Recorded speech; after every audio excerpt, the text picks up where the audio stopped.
ಪ್ರಕಟಣೆ ಪುಸ್ತಕವನ್ನು ಅಧ್ಯಯನ ಮಾಡುವ ಕರ್ತನ ಕೃಪೆ ಕೊಟ್ಟಿದ್ದಕ್ಕಾಗಿ ಕರ್ತನಿಗೆ ನಾನು ವಂದನೆ ಹೇಳ್ತೇನೆ. ಪ್ರಾರ್ಥನಾ ಪೂರ್ವಕವಾಗಿ ಮುಂದುವರೆದ ಭಾಗವನ್ನು ಪ್ರಿಯರೇ ನಾವು ಅಧ್ಯಯನ ಮಾಡೋಣ.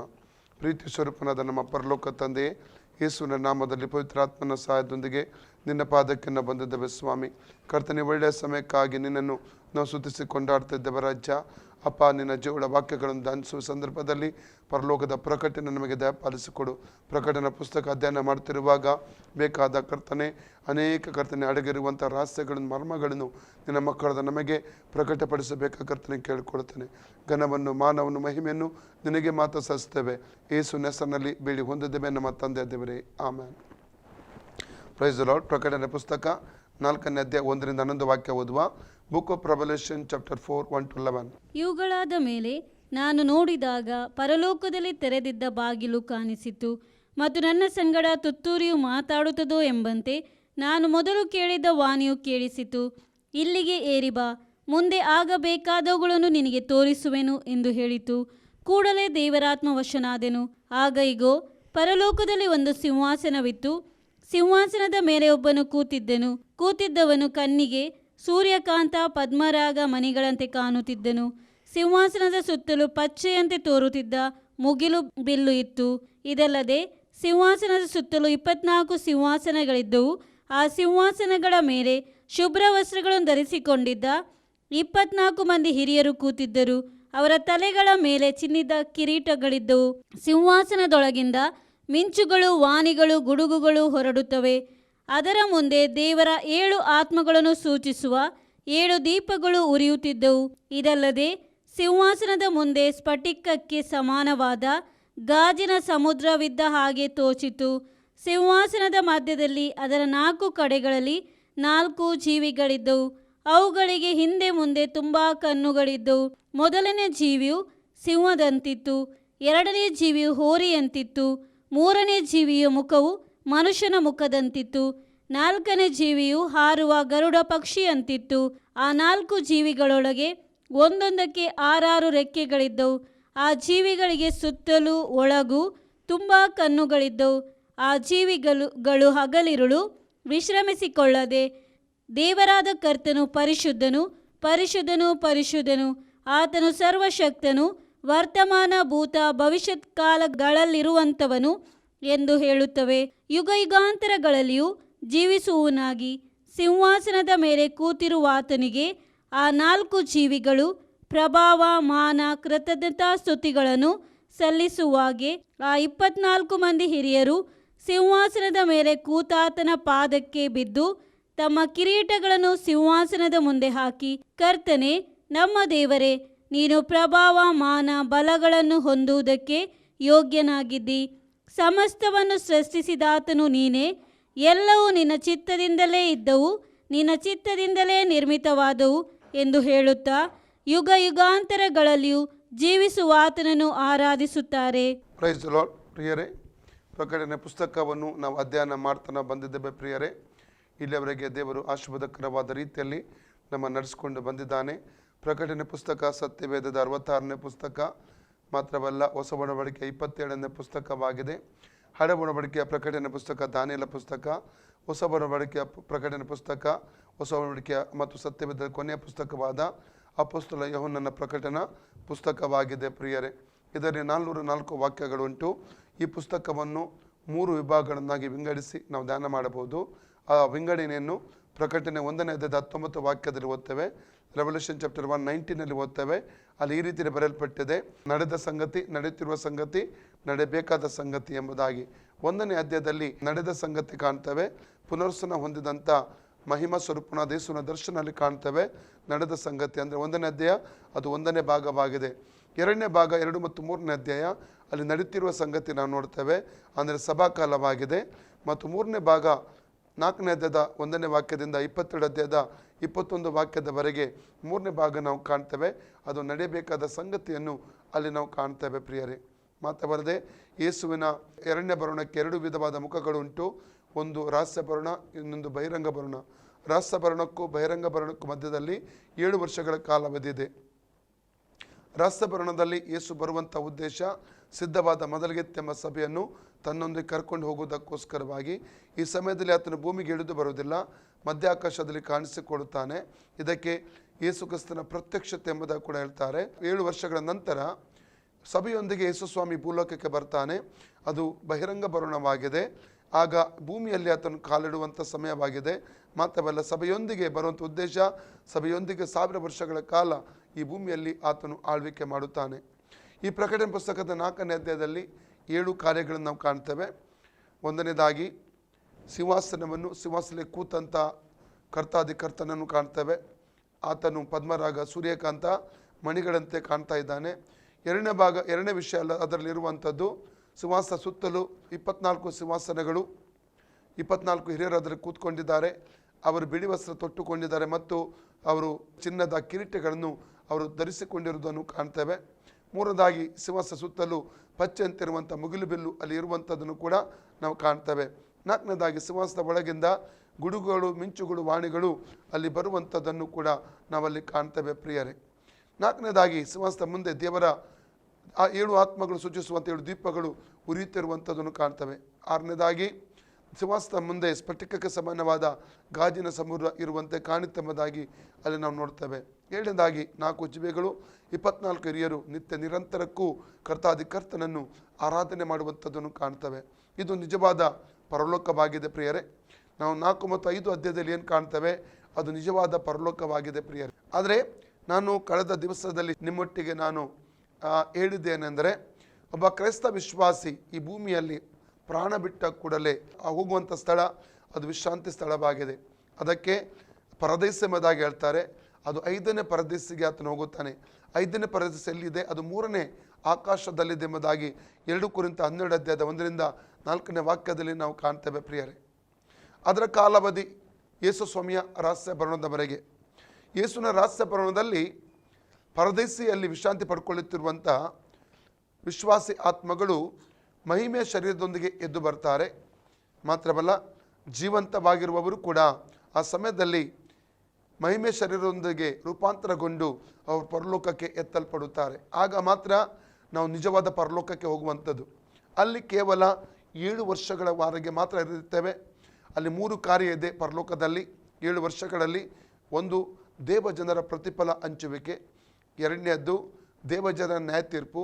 3ನೇದು ಮದಲಿಂಗನಾದ ಯೇಸುಸ್ವಾಮಿಯೊಟ್ಟಿಗೆ ಮೊದಲಗಿತ್ತಿಯಾದ ಸಭೆಯ ಒಂದು ಮದುವೆ. ಈ 3 ಕಾರ್ಯಲ್ಲಿ ನಡೆದ ನಂತರ 7 ವರ್ಷಗಳ ನಂತರ ಕರ್ತನಾದ ಯೇಸು ಕ್ರಿಸ್ತನೊಟ್ಟಿಗೆ ಸಭೆ ಅಂದರೆ ನಾವು ಈ ಭೂಮಿಗೆ ಬರ್ತೇವೆ.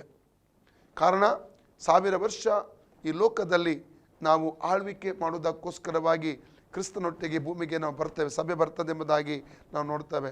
ಅದರ ನಂತರ 1000 ವರ್ಷದ ಆಳ್ವಿಕೆ ನಂತರ ಬರುವಂಥದ್ದು ಏನಾಗಿದೆ, ಅದು ನಿತ್ಯತ್ವ, ಹೊಸ ಭೂಮಿ ಹೊಸ ಆಕಾಶ. ಇಲ್ಲಿ ಅನೇಕರು ಕನ್ಫ್ಯೂಷನ್ ಮಾಡಿಕೊಳ್ಳುವಂಥದ್ದು ಅಂದರೆ, ಕೆಲವರು ಪರಲೋಕವನ್ನು 1000 ವರ್ಷಕ್ಕೆ ಹೋಲಿಸ್ತಾರೆ, 1000 ವರ್ಷಕ್ಕೆ ಎಂಬುದು ಅರ್ಥ ಮಾಡಿಕೊಳ್ತಾರೆ. ಇನ್ನು ಕೆಲವರು ಪರಲೋಕ ಮತ್ತು ಹೊಸ ಭೂಮಿ ಹೊಸ ಆಕಾಶಕ್ಕೆ ಹೋಲಿಸುತ್ತಾರೆ. ನಾನು ಅನೇಕ ಕಡೆ ಬೋಧನೆ ಮಾಡಿದ್ದನ್ನು ಅನೇಕರು ಕೇಳಿದ್ದೇನೆ ಕೂಡ ನಾನು. ಮಾತ್ರವಲ್ಲ, ಹೊಸ ಯೆರೂಸಲೇಮ್ ಪರಲೋಕಕ್ಕೆ ಹೋಲಿಸುವಂಥದ್ದನ್ನು ಕೂಡ ನಾನು ಕಂಡಿದ್ದೇನೆ. ಇಲ್ಲ ಪ್ರಿಯರೇ, ಹೊಸ ಯೆರೂಸಲೇಮ್ ಇರುವಂಥದ್ದು ಈಗ ಇರುವಂಥ ಭೂಮಿ ಆಕಾಶಗಳು ಅಳಿದು ಹೋಗುತ್ತದೆ. ಹೊಸ ಭೂಮಿ ಹೊಸ ಆಕಾಶದಲ್ಲಿ ನಾವು ಬರ್ತೇವೆ. ಆವಾಗ ಪರಲೋಕದಲ್ಲಿ ಸಿದ್ಧ ಮಾಡಲ್ಪಟ್ಟಂಥ ಹೊಸ ಯೆರೂಸಲೇಮ್ ಪ್ರಕಟಣೆ 21:9 ವಾಕ್ಯದ ಪ್ರಕಾರವಾಗಿ ಅದು ಈ ಹೊಸ ಭೂಮಿಯಲ್ಲಿ ಇಳಿದು ಬರ್ತದೆ. ಆ ಹೊಸ ಯೆರೂಸಲೇಮಿನಲ್ಲಿ ನಮ್ಮ ನಿತ್ಯತ್ವ ಇರುತ್ತದೆ ಪ್ರಿಯರೇ. ಅಲ್ಲಿ ಯೇಸು ಸ್ವಾಮಿ ನಮ್ಮೊಟ್ಟಿಗೆ ಯಾವಾಗಲೂ ಇರ್ತಾನೆ. ಯೇಸು ಇರುವಂಥ ಸ್ಥಳವೇ ಪರಲೋಕವಾಗಿದೆ ಪ್ರಿಯರೇ. ಈ ರೀತಿಯ ನಮ್ಮ ನಿತ್ಯತ್ವ ಹೋಗುತ್ತದೆ. ಈ ರೀತಿಯ ಒಂದು ಸ್ಥಳದಿಂದ ಇನ್ನೊಂದು ಸ್ಥಳಕ್ಕೆ ಯಾವ ರೀತಿ ನಿತ್ಯತ್ವ ಹೋಗುತ್ತೆ ಎಂಬುದನ್ನು ವಾಕ್ಯದ ಆಧಾರದಲ್ಲಿ ನಾವು ಕಲಿತುಕೊಳ್ಳುವುದಕ್ಕೆ ನಮಗೆ ಸಾಧ್ಯವಾಗುತ್ತದೆ ಪ್ರಿಯರೇ. ಈಗ ನೋಡಿ, ಸಭೆ ಒಬ್ಬ ಕ್ರೈಸ್ತ ವಿಶ್ವಾಸಿಯಾದವನು ಸತ್ತು ಹೋದಾಗ ವಿಶ್ರಾಂತಿ ಸ್ಥಳಕ್ಕೆ ಆತನು ಹೋಗುತ್ತಾನೆ. ವಿಶ್ರಾಂತಿ ಸ್ಥಳಕ್ಕೆ ಹೋದ ನಂತರ ಯೇಸು ಸ್ವಾಮಿಯ ರಹಸ್ಯ ಬರಣದಲ್ಲಿ ರೂಪಾಂತರ ಶರೀರದೊಂದಿಗೆ ಆತನು ಎದ್ದು ಬರುತ್ತಾನೆ. 7 ವರ್ಷಗಳು ಪರಲೋಕದಲ್ಲಿರ್ತಾನೆ. ನಂತರ ಈ ಭೂಮಿಗೆ 1000 ವರ್ಷ ಆಳ್ವಿಕೆ ಮಾಡುವುದಕ್ಕಾಗಿ ಕರ್ತನ ಸ್ವಾಮಿಗೆ ಸಭೆ ಬರುತ್ತದೆ, ಅಂದರೆ ನಾವೆಲ್ಲ ಬರ್ತೇವೆ. ಇದಕ್ಕೆ ಅನೇಕ ವಾಕ್ಯಗಳ ಆಧಾರ ನಾನು ಹೇಳ್ಬೋದು. ಕೆಲವೊಂದು ವಾಕ್ಯದ ಆಧಾರ ನಾನು ನಿಮ್ಮೊಟ್ಟಿಗೆ ಮಾತಾಡ್ತೇನೆ ಪ್ರಿಯರೇ.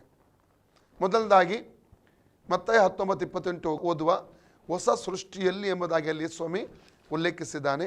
ಮ್ಯಾಥ್ಯೂ 19:28. ಯೇಸು ಅವರಿಗೆ, ಯೇಸು ಅವರಿಗೆ, ನಿಮಗೆ ಸತ್ಯವಾಗಿ ಹೇಳುತ್ತೇನೆ, ನಿಮಗೆ ಸತ್ಯವಾಗಿ ಹೇಳುತ್ತೇನೆ, ಹೊಸ ಸೃಷ್ಟಿಯಲ್ಲಿ ಮನುಷ್ಯ ಕುಮಾರನು ತನ್ನ ಮಹಿಮೆಯ ಸಿಂಹಾಸನದ ಮೇಲೆ ಕೂತುಕೊಳ್ಳುವಾಗ ನನ್ನನ್ನು ಹಿಂಬಾಲಿಸಿರುವ ನೀವು ಸಹ 12 ಸಿಂಹಾಸನಗಳ ಮೇಲೆ ಕೂತುಕೊಂಡು ಇಸ್ರಾಯೇಲಿನ 12 ಕುಲಗಳಿಗೆ ನ್ಯಾಯ ತೀರಿಸುವಿರಿ.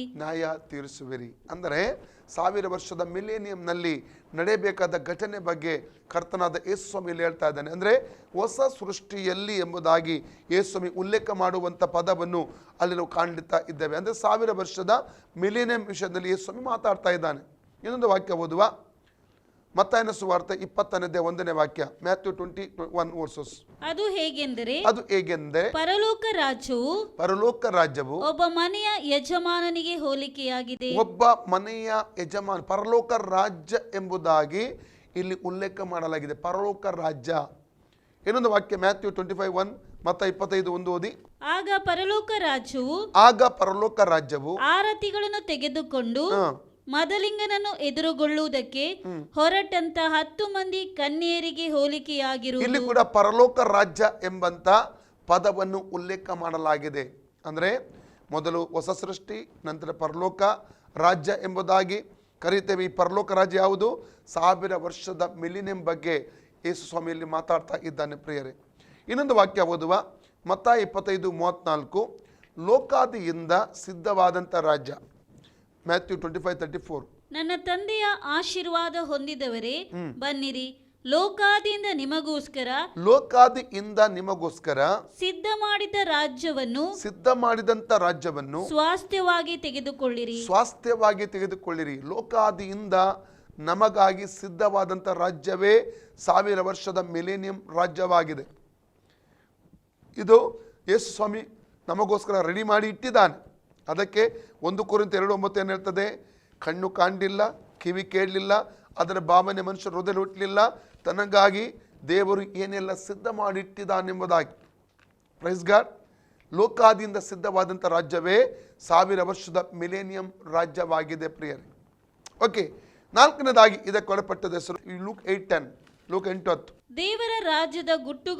ದೇವರ ರಾಜ್ಯ ಎಂಬುದಾಗಿ ಅಲ್ಲಿ ಉಲ್ಲೇಖ ಮಾಡಲಾಗಿದೆ. Mark 4:11, mark 4:11. ಆತನು ಅವರಿಗೆ ದೇವರ ರಾಜ್ಯದ ಗುಟ್ಟು, ಇಲ್ಲಿ ಕೂಡ ದೇವರ ರಾಜ್ಯ ಎಂಬಂತ ಪದವನ್ನು ಉಲ್ಲೇಖ ಮಾಡಲಾಗಿದೆ. ಗಲಾತ್ಯ 5:21, ಗಲಾತ್ಯನ್ 5:21. ಇವುಗಳ ವಿಷಯದಲ್ಲಿ ಇಂಥ ಕಾರ್ಯಗಳನ್ನು ನಡೆಸುವವರು ದೇವರ ರಾಜ್ಯಕ್ಕೆ ಬಾಧ್ಯರಾಗುವುದಿಲ್ಲವೆಂದು ಇಲ್ಲಿ ಕೂಡ ದೇವರ ರಾಜ್ಯ ಎಂಬಂತ ಪದವನ್ನು ಉಲ್ಲೇಖ ಮಾಡಲಾಗಿರುವುದನ್ನು ಕಾಣ್ತೇವೆ ಪ್ರಿಯರೇ. ಓಕೆ, 5ನೇದಾಗಿ ಎಫೆಸ 5:5, ಎಫೆಸ ಚಾಪ್ಟರ್ 5:5 ಓದುವ. ಇವುಗಳನ್ನು ಬಿಟ್ಟು ದೇವರಿಗೆ ಉಪಕಾರ ಸ್ತುತಿ ಮಾಡುವುದು ಉತ್ತಮ.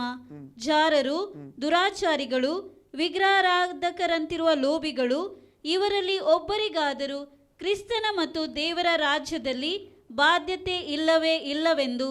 5ನೇದಾಗಿ ಕ್ರಿಸ್ತನ ರಾಜ್ಯ ಎಂಬ ಪದವನ್ನು ಉಲ್ಲೇಖ ಮಾಡಲಾಗಿದೆ. Praise God. ಕ್ರಿಸ್ತನ ರಾಜ್ಯ. 6ನೇದಾಗಿ ಕೊಲೊಸ್ಸೆ 1:13, ಕೊಲೊಸ್ಸೆ 1:13. ದೇವರು ನಮ್ಮನ್ನು ಅಂಧಕಾರದ ದೊರೆತನದಿಂದ ಬಿಡಿಸಿ ತನ್ನ ಪ್ರಿಯ ಕುಮಾರನ ರಾಜ್ಯದೊಳಗೆ ಸೇರಿಸಿದನು. ಓಕೆ, 6ನೇದಾಗಿ ದೇವರ ಪ್ರಿಯ ಕುಮಾರನ ರಾಜ್ಯ. ಅಲ್ಲಲ್ಯ, ಬೇರೆ ಬೇರೆ ಪದಗಳನ್ನು ಉಲ್ಲೇಖ ಮಾಡಿರುವಂಥದ್ದು ಒಂದೇ ವಿಷಯದಲ್ಲಿ ಅದು 1000 ವರ್ಷದ ಮಿಲೇನಿಯಂ ಕುರಿತಾಗಿರುವಂಥ ಪದಗಳಾಗಿವೆ ಎಂಬುದಾಗಿ ಎಂಬುದಾಗಿ ನಾವು ಚೆನ್ನಾಗಿ 6 ಹೆಸರುಗಳನ್ನು ಈ ಸಮಯದಲ್ಲಿ ನಾವು ಕಂಡಿದ್ದೇವೆ. 6 ಹೆಸರುಗಳು. ಅಲ್ಲಲ್ಯ, 6 ಹೆಸರುಗಳು ಯಾವುದಕ್ಕೆ ಕೊಡಲ್ಪಟ್ಟಿದೆ? 1000 ವರ್ಷದ ಮಿಲಿನಿಯಂಗೆ ಕೊಡಲ್ಪಟ್ಟಂಥ ಒಂದು ಹೆಸರುಗಳನ್ನು ನೋಡ್ತೇವೆ. ಓಕೆ, ನಾವು ವಿಶ್ರಾಂತಿ ಸ್ಥಳದಲ್ಲಿ ಹೋಗ್ತೇವೆ ಸತ್ತ ನಂತರ. ಅದರ ನಂತರ ಯೇಸುವಿನ ರಹಸ್ಯ ಪರ್ವದಲ್ಲಿ ರೂಪಾಂತರ ಶರೀರದೊಂದಿಗೆ ಎದ್ದು ಬಂದು ಪರಲೋಕಕ್ಕೆ ಎತ್ತಲ್ಪಡುತ್ತೇವೆ. 7 ವರ್ಷ ಪರಲೋಕದಲ್ಲಿರ್ತೇವೆ. ಅದರ ನಂತರ 7 ವರ್ಷದ ಕೊನೆಯಲ್ಲಿ ಭೂಮಿಗೆ ಯೇಸುಸ್ವಾಮಿಗೆ ಒಟ್ಟಿಗೆ ಬರ್ತೇವೆ ಬಹಿರಂಗ ಬರೋಣದಲ್ಲಿ. 1000 ವರ್ಷ ಮಿಲೇನಿಯಂನಲ್ಲಿ ಆಳ್ವಿಕೆ ಮಾಡುವುದಕ್ಕೋಸ್ಕರವಾಗಿ ಆ 1000 ವರ್ಷ ಮುಗಿದ ನಂತರ ಬರುವಂಥದ್ದೇ ಯೇಸು ಕ್ರಿಸ್ತನ ನಿತ್ಯ ರಾಜ್ಯ ಪ್ರಿಯರೇ. ನಾವು 2 ಪೇತ್ರ 1:11 ಓದುವ. 2 ಪೀಟರ್ 1:11. ಮತ್ತು ನಮ್ಮ ಕರ್ತನೂ ರಕ್ಷಕನೂ ಆಗಿರುವ ಯೇಸು ಕ್ರಿಸ್ತನ ನಿತ್ಯ ರಾಜ್ಯದಲ್ಲಿ ಯೇಸು ಕ್ರಿಸ್ತನ ನಿತ್ಯ ರಾಜ್ಯದಲ್ಲಿ ಪ್ರವೇಶಿಸುವ ಹಾಗೆ ದೇವರು ನಿಮಗೆ ಧಾರಾಳವಾಗಿ ಅನುಗ್ರಹಿಸುವನು. ದೇವರು ನಿಮಗೆ ಧಾರಾಳವಾಗಿ ಅನುಗ್ರಹಿಸುವನು. Praise God. ಯೇಸು ಕ್ರಿಸ್ತನ ನಿತ್ಯ ರಾಜ್ಯ ಅದು ಯಾವುದಾಗಿದೆ? ಅದು ಹೊಸ ಭೂಮಿ ಹೊಸ ಆಕಾಶದಲ್ಲಿ. ಪ್ರಕಟಣೆ 21:1 ವಾಕ್ಯದಲ್ಲಿ ಓದಿ. ಪ್ರಕಟಣೆ 21:1 ಹೊಸ ಭೂಮಿ ಹೊಸ ಆಕಾಶ. ತರುವಾಯ ನೂತನ ಆಕಾಶ ಮಂಡಲವನ್ನು, ಇದರ ಬಗ್ಗೆ ನಾವು ಸವಿಸ್ತಾರವಾಗಿ ಕಲೀಲಿಕ್ಕಿದ್ದೇವೆ ಆ ಚಾಪ್ಟರ್ ಬರುವಾಗ. ಹೊಸ ಆಕಾಶ ಎಂದರೇನು, ಹೊಸ ಭೂಮಿ ಎಂದರೇನು ಎಂಬುದಾಗಿ ಓದಿ. ತರುವಾಯ ನೂತನ ಆಕಾಶ ಮಂಡಲವನ್ನು ನೂತನ ಭೂಮಂಡಲವನ್ನು ಕಂಡೆನು. ಮೊದಲಿದ್ದ ಆಕಾಶ ಮಂಡಲವು ಮೊದಲಿದ್ದ ಭೂಮಂಡಲವು ಇಲ್ಲದೆ ಹೋದವು. Praise God. ನಮ್ಮ ನಿತ್ಯತ್ವ ನಿಜವಾಗಿ ಹೊಸ ಆಕಾಶ ಹೊಸ ಭೂಮಿಯಲ್ಲಿ ಇರುತ್ತದೆ. ಹೊಸ ಭೂಮಿ ಹೊಸ ಆಕಾಶ ಪ್ರತ್ಯೇಕವಾದಂಥ ಸ್ಥಳ. ಅದರಲ್ಲಿ ಇರುವಂಥದ್ದೇ ಹೊಸ ಯೆರೂಸಲೇಮ್ ಆಗಿದೆ. ಹೊಸ ಯೆರೂಸಲೇಮಿನಲ್ಲಿ ರಕ್ಷಣೆ ಹೊಂದಿದ ದೇವರ ಮಕ್ಕಳು ವಾಸ ಮಾಡ್ತಾರೆ. ಮತ್ತು ಭೂಮಿಯಲ್ಲಿ, ಹೊಸ ಭೂಮಿಯಲ್ಲಿ ರಕ್ಷಣೆ ಹೊಂದಿದ ಅನ್ಯ ಜನಾಂಗಗಳು ಸಾಧಾರಣವಾದ ಮಣ್ಣಿನ ಶರೀರದಲ್ಲಿರ್ತಾರೆ. ಅದು ಆ ವಿಷಯ ಬರುವಾಗ ಅದರ ಬಗ್ಗೆ ನಾವು ಅಧ್ಯಯನ ಮಾಡ್ತೇವೆ. ಹಾಗಾದರೆ ನಿತ್ಯ ರಾಜ್ಯ ಅದು ಎಲ್ಲಿ ಇರ್ತದೆ? ಅದು ಹೊಸ ಭೂಮಿ ಹೊಸ ಆಕಾಶದಲ್ಲಿ. ಅದರ ಕೆಲವು ವಾಕ್ಯಗಳನ್ನು ಓದಿಕೊಳ್ಳುವ. ದಾನಿಯೇಲನ ಪುಸ್ತಕ 2ನೇ ಅಧ್ಯಾಯ 44ನೇ ವಾಕ್ಯ ಓದುವ ಮೊದಲು. Daniel chapter 2:44. ಆ ರಾಜರ ಕಾಲದಲ್ಲಿ ಪರಲೋಕ ದೇವರು ಒಂದು ರಾಜ್ಯವನ್ನು, ಯಾವ ರಾಜ್ಯರ ಬಗ್ಗೆ ಮಾತಾಡ್ತಾ ಇದೆ ಗೊತ್ತುಂಟಾ? ಈಗ ಕೊನೆಯಲ್ಲಿ ಒಂದು ಯುರೋಪಿಯನ್ ಯೂನಿಯನ್ ಎಂಬಂತ ಆಲ್ರೆಡಿ ಈಗ ಒಂದು ಒಕ್ಕೂಟವು ಸ್ಥಾಪಿಸಲ್ಪಟ್ಟಿದೆ. Praise God. ಈ ಯುರೋಪಿಯನ್ ಯೂನಿಯನ್ ಬಗ್ಗೆ ಇದು ಮಾತಾಡ್ತದೆ. ಆ ರಾಜ್ಯರ ಕಾಲದಲ್ಲಿ ಅಲ್ಲಲ್ಲಿ ಒಂದು ರಾಜ್ಯವು ಸ್ಥಾಪಿಸಲ್ಪಡುತ್ತದೆ. ಆ ರಾಜರ ಕಾಲದಲ್ಲಿ ಪರಲೋಕ ದೇವರು ಒಂದು ರಾಜ್ಯವನ್ನು ಸ್ಥಾಪಿಸುವನು. ಅಂದರೆ ಈ ಅರ್ಮಗೆದ್ದೋನ್ ಯುದ್ಧದ ನಂತರವಾಗಿ ನಡೆಯುವಂತ ವಿಷಯವಾಗಿದೆ ಇದು. ಅದು ಎಂದಿಗೂ ಅಳಿಯದು. ಅದರ ಪ್ರಾಬಲ್ಯವು ಬೇರೆ ಜನಾಂಗಕ್ಕೆ ಕದಲಿ ಹೋಗದು. ಲೋಕಾದಿಯಿಂದ ನಾವು ಕಾಣುವಂಥದ್ದು ಏನೆಂದರೆ, ನೋಡಿ, ಈಗ ಟರ್ಕಿಯಲ್ಲಿ ಆರಂಭದಲ್ಲಿ ಕ್ರೈಸ್ತರಿದ್ದರು ಅನೇಕ. ಇವತ್ತು ಕ್ರೈಸ್ತರಲ್ಲಿ ಇಲ್ಲ, ನಾವಲ್ಲಿ ಕಾಣ್ತಾ ಇದ್ದೇವೆ ಪ್ರಿಯರೇ. ಹಲ್ಲೆಲೂಯಾ. ಅಂದರೆ ಬೇರೆ ಬೇರೆ ಈಗ ಕೆಲವು ಶತಮಾನಗಳ ಹಿಂದೆ ಬೇರೆ ಬೇರೆ ದೇಶಗಳು ಬೇರೆ ಬೇರೆ ಇಂಗ್ಲೀಷರು ಆಳ್ತಿದ್ದರು, ಬ್ರಿಟಿಷರು ಆಳ್ತಿದ್ದರು ಎಂಬುದಾಗಿ ಕೊಡ್ತೇವೆ. ಬೇರೆ ಬೇರೆ ಜನಾಂಗ ಆಳ್ತಿದ್ದರು. ಒಂದು 100 ವರ್ಷ ಒಂದು ಜನಾಂಗ ಆಳ್ವಿಕೆ ಮಾಡೋದಾದರೆ ಒಂದು ದೇಶವನ್ನು, ಇನ್ನೊಂದು 100 ವರ್ಷದ ಇನ್ನೊಂದು ಜನಾಂಗ ಆಳ್ವಿಕೆ ಮಾಡ್ತದೆ. ಆ ರೀತಿಯಲ್ಲಿ ಈ ಲೋಕಾದಿಯಿಂದ ಬಂದಿದೆ ಪ್ರಿಯರೇ. ಆದರೆ ಈ ರಾಜ್ಯ ಉಂಟಲ್ಲ, ದೇವರ ರಾಜ್ಯ, ಇನ್ನೊಂದು ಜನಾಂಗಕ್ಕೆ ಅದು ಕದಲಿ ಹೋಗುವುದಿಲ್ಲ. ಪುನಃ ಓದಿ 2:44 ಡ್ಯಾನಿಯಲ್. ಆ ರಾಜ್ಯರ ಕಾಲದಲ್ಲಿ ಪರಲೋಕ ದೇವರು ಒಂದು ರಾಜ್ಯವನ್ನು ಸ್ಥಾಪಿಸುವನು. ರಾಜ್ಯ ಅಂದ್ರೆ ದೇಶ, ಆಡಳಿತ ಸ್ಥಾಪಿಸುವನು. ಅದು ಎಂದಿಗೂ ಅಳಿಯದಂತ ರಾಜ್ಯ. ಅದರ ಪ್ರಾಬಲ್ಯವು ಬೇರೆ ಜನಾಂಗಕ್ಕೆ ಕದಲಿ ಅದು ಕದಲಿ ಹೋಗದು. ಆ ರಾಜ್ಯಗಳನ್ನೆಲ್ಲ ಭಂಗಪಡಿಸಿ ನಿರ್ನಾಮ ಮಾಡಿ ಶಾಶ್ವತವಾಗಿ ದೇವರ ರಾಜ್ಯ ನಿಲ್ಲುತ್ತದೆ. Praise God. ಇನ್ನೊಂದು ವಾಕ್ಯ ಓದುವ. ದಾನಿಯೇಲನ ಪುಸ್ತಕ 4ನೇ ಅಧ್ಯಾಯ 3ನೇ ವಾಕ್ಯ. Book of Daniel chapter 4:3. ಆತನ ಮಹತ್ತುಗಳು ಎಷ್ಟೋ ಅತಿಶಯ. ಆತನ ಅದ್ಭುತಗಳು ಎಷ್ಟೋ ವಿಶೇಷ. ಆತನ ರಾಜ್ಯವು ಶಾಶ್ವತ ರಾಜ್ಯ, ನಿತ್ಯ ರಾಜ್ಯ. ಆತನ ಆಳಿಕೆಯು ತಲತಲಾಂತರಕ್ಕೂ ನಿಲ್ಲುವುದು. ದಾನಿಯೇಲ 4:34 ಕೂಡ ಓದುವ. ಡ್ಯಾನಿಯಲ್ 4:34. ಆ ಕಾಲವು ಕಳೆದ ಮೇಲೆ ನೆಬೂಕದ್ನೆಚ್ಚರನಾದ ನಾನು ಆಕಾಶದ ಕಡೆಗೆ ಕಣ್ಣೆತ್ತಲು ನನ್ನ ಬುದ್ಧಿಯು ಪುನಃ ನನ್ನ ಸ್ವಾಧೀನವಾಯಿತು. ಆಗ ನಾನು ಪರಾತ್ಪರನನ್ನು ಕೊಂಡಾಡಿ ಸದಾ ಜೀವಿಸುವಾತನಿಗೆ ಸ್ತುತಿ ಸ್ತೋತ್ರಗಳನ್ನು ಸಲ್ಲಿಸಿದೆನು. ಆತನ ಆಳಿಕೆಯು ಶಾಶ್ವತ. ಆತನ ರಾಜ್ಯವು ತಲತಲಾಂತರಕ್ಕೂ ನಿಲ್ಲುವುದು. 4ನೇದಾಗಿ ದಾನಿಯೇಲ 6:26 ವಾಕ್ಯ ಓದುವ. ಡ್ಯಾನಿಯಲ್ 6:26. ನಾನಾಳುವ ರಾಜ್ಯದವರೆಲ್ಲರೂ ನಾನಾಳುವ ರಾಜ್ಯದವರು ಎಲ್ಲರೂ ದಾನಿಯೇಲನ ದೇವರಿಗೆ ಭಯಭಕ್ತಿಯಿಂದ ನಡೆದುಕೊಳ್ಳಬೇಕೆಂದು ಆಜ್ಞಾಪಿಸುತ್ತೇನೆ. ಆತನೇ ಜೀವ ಸ್ವರೂಪನಾದ ಸನಾತನ ದೇವರು. ಆತನ ರಾಜ್ಯವು ಎಂದಿಗೂ ಅಳಿಯದು. ಇಲ್ಲಿ ನೆಬೂಕದ್ನೆಚ್ಚರ ಅಲ್ಲಿ ದಾನಿಯೇಲ 4:34 ನೆಬೂಕದ್ನೆಚ್ಚರ ಸಾಕ್ಷಿ ಕೊಡ್ತಾನೆ, ಇಲ್ಲಿ ಕೊರೆಷನು ಸಾಕ್ಷಿ ಕೊಡ್ತಾ ಇದ್ದಾನೆ. Hallelujah, praise God. ಇನ್ನೊಂದು ವಾಕ್ಯ ಓದುವ. ದಾನಿಯೇಲ 7:14. ಡ್ಯಾನಿಯಲ್ 7:14. ಸಕಲ ಜನಾಂಗ ಕುಲ ಭಾಷೆಗಳವರು ಅವನನ್ನು ಸೇವಿಸಲೆಂದು ಅವನಿಗೆ ದೊರೆತನವು ಘನತೆಯು ರಾಜ್ಯವು ಕೊಡೋಣವಾದವು. ಅವನ ಆಳಿಕೆಯು ಅಂತ್ಯವಿಲ್ಲ. ಅವನೆಂದ್ರೆ ಯಾರು? ಯೇಸು ಕ್ರಿಸ್ತನು. ಅವನೆಂದ್ರೆ ಯಾರು? 9ನೇ ವಾಕ್ಯದಿಂದ ಓದಿದ್ರೆ ನೀವು ಮತ್ತೆ ಮನೆಯಲ್ಲಿ ಸ್ಟಡಿ ಮಾಡಿ. 9ನೇ ವಾಕ್ಯದಿಂದ ಅದು ಹೇಳುವಂಥದ್ದು ಕರ್ತನಾದ ಯೇಸು ಕ್ರಿಸ್ತನ ಕುರಿತಾಗಿ. ಮುಂದೆ ಓದಿ. ಅವನ ಆಳ್ವಿಕೆಯು ಅಂತ್ಯವಿಲ್ಲದ್ದು, ಶಾಶ್ವತವಾದದ್ದು. ಅವನ ರಾಜ್ಯವು ಎಂದಿಗೂ ಅಳಿಯದು. ಪ್ರಿಯರೇ, 27ನೇ ವಾಕ್ಯ ಓದಿ. ದಾನಿಯೇಲ 7:27. ಆಗ ಅವನ ರಾಜ್ಯ ಪ್ರಭುತ್ವಗಳು ಸಮಸ್ತ ಭೂಮಂಡಲದಲ್ಲಿನ ರಾಜ್ಯಗಳ ಮಹಿಮೆಯು ಪರಾತ್ಪರನ ಭಕ್ತ ಜನರಿಗೆ ಕೊಡೋಣವಾಗುವವು. ಆತನ ರಾಜ್ಯವು ಶಾಶ್ವತ ರಾಜ್ಯ. ಸಕಲ ದೇಶಾಧಿಪತಿಗಳು ಆತನಿಗೆ ಯೇಸು ಸ್ವಾಮಿಗೆ ಅಧೀನರಾಗಿ ಸೇವೆ ಮಾಡುವರು ಎಂದು ಹೇಳಿದನು. ಮೀಕ 4 ಹೇಳುವುದಿ. ಮೀಕ 4:7. ಆ ಕುಂಟು ಜನವನ್ನು ಉಳಿಸಿ ಕಾಪಾಡುವೆನು. ದೂರ ತಳ್ಳಲ್ಪಟ್ಟ ಪ್ರಜೆಯನ್ನು ಪ್ರಬಲ ಜನಾಂಗವನ್ನಾಗಿ ಮಾಡುವೆನು. ಯೆಹೋವನು ಚೀಯೋನ್ ಪರ್ವತದಲ್ಲಿ ಇಂದಿನಿಂದ ಎಂದೆಂದಿಗೂ. ಇಂದು ಎಂಬುದಾಗಿ ಹೇಳ್ಬೇಕಾದ್ರೆ ಅದು 1000 ವರ್ಷದ ನಂತರದ ಒಂದು ಸಮಯವಾಗಿದೆ. ಅವನು ರಾಜನಾಗಿರುವನು. ಹಿಂಡಿಗೆ ರಕ್ಷಕನಾದ ಹುಡೆ. ಚೀಯೋನ್ ಯುವತಿಯ ಗುಡ್ಡವೇ, ನಿನ್ನ ಹಿಂದಿನ ಆಡಳಿತವು ನಿನಗೆ ದೊರೆಯುವುದು. 8 ವಾಕ್ಯ ಕೂಡ ಓದಿದ್ರೆ ಅಂತ ಕಾಣ್ತದಲ್ಲ. ಓಕೆ, ಇರ್ಲಿ, ಪ್ರೈಸ್ ಗಾಡ್. ಇಲ್ಲಿ 1000 ವರ್ಷ ಯೇಸು ಸ್ವಾಮಿ ನಂತರ ನಿತ್ಯತೆಯ ಒಂದು ರಾಜ್ಯ ಬರಲಿಕ್ಕಿದೆ. ಲೂಕ 1:33. ಲೂಕ 1:33 ಓದಿ. ಆತನು ಯಾಕೋಬನ ವಂಶವನ್ನು ಸದಾಕಾಲ ಆಳುವನು. ಆತನ ರಾಜ್ಯಕ್ಕೆ ಅಂತ್ಯವೇ ಇಲ್ಲ.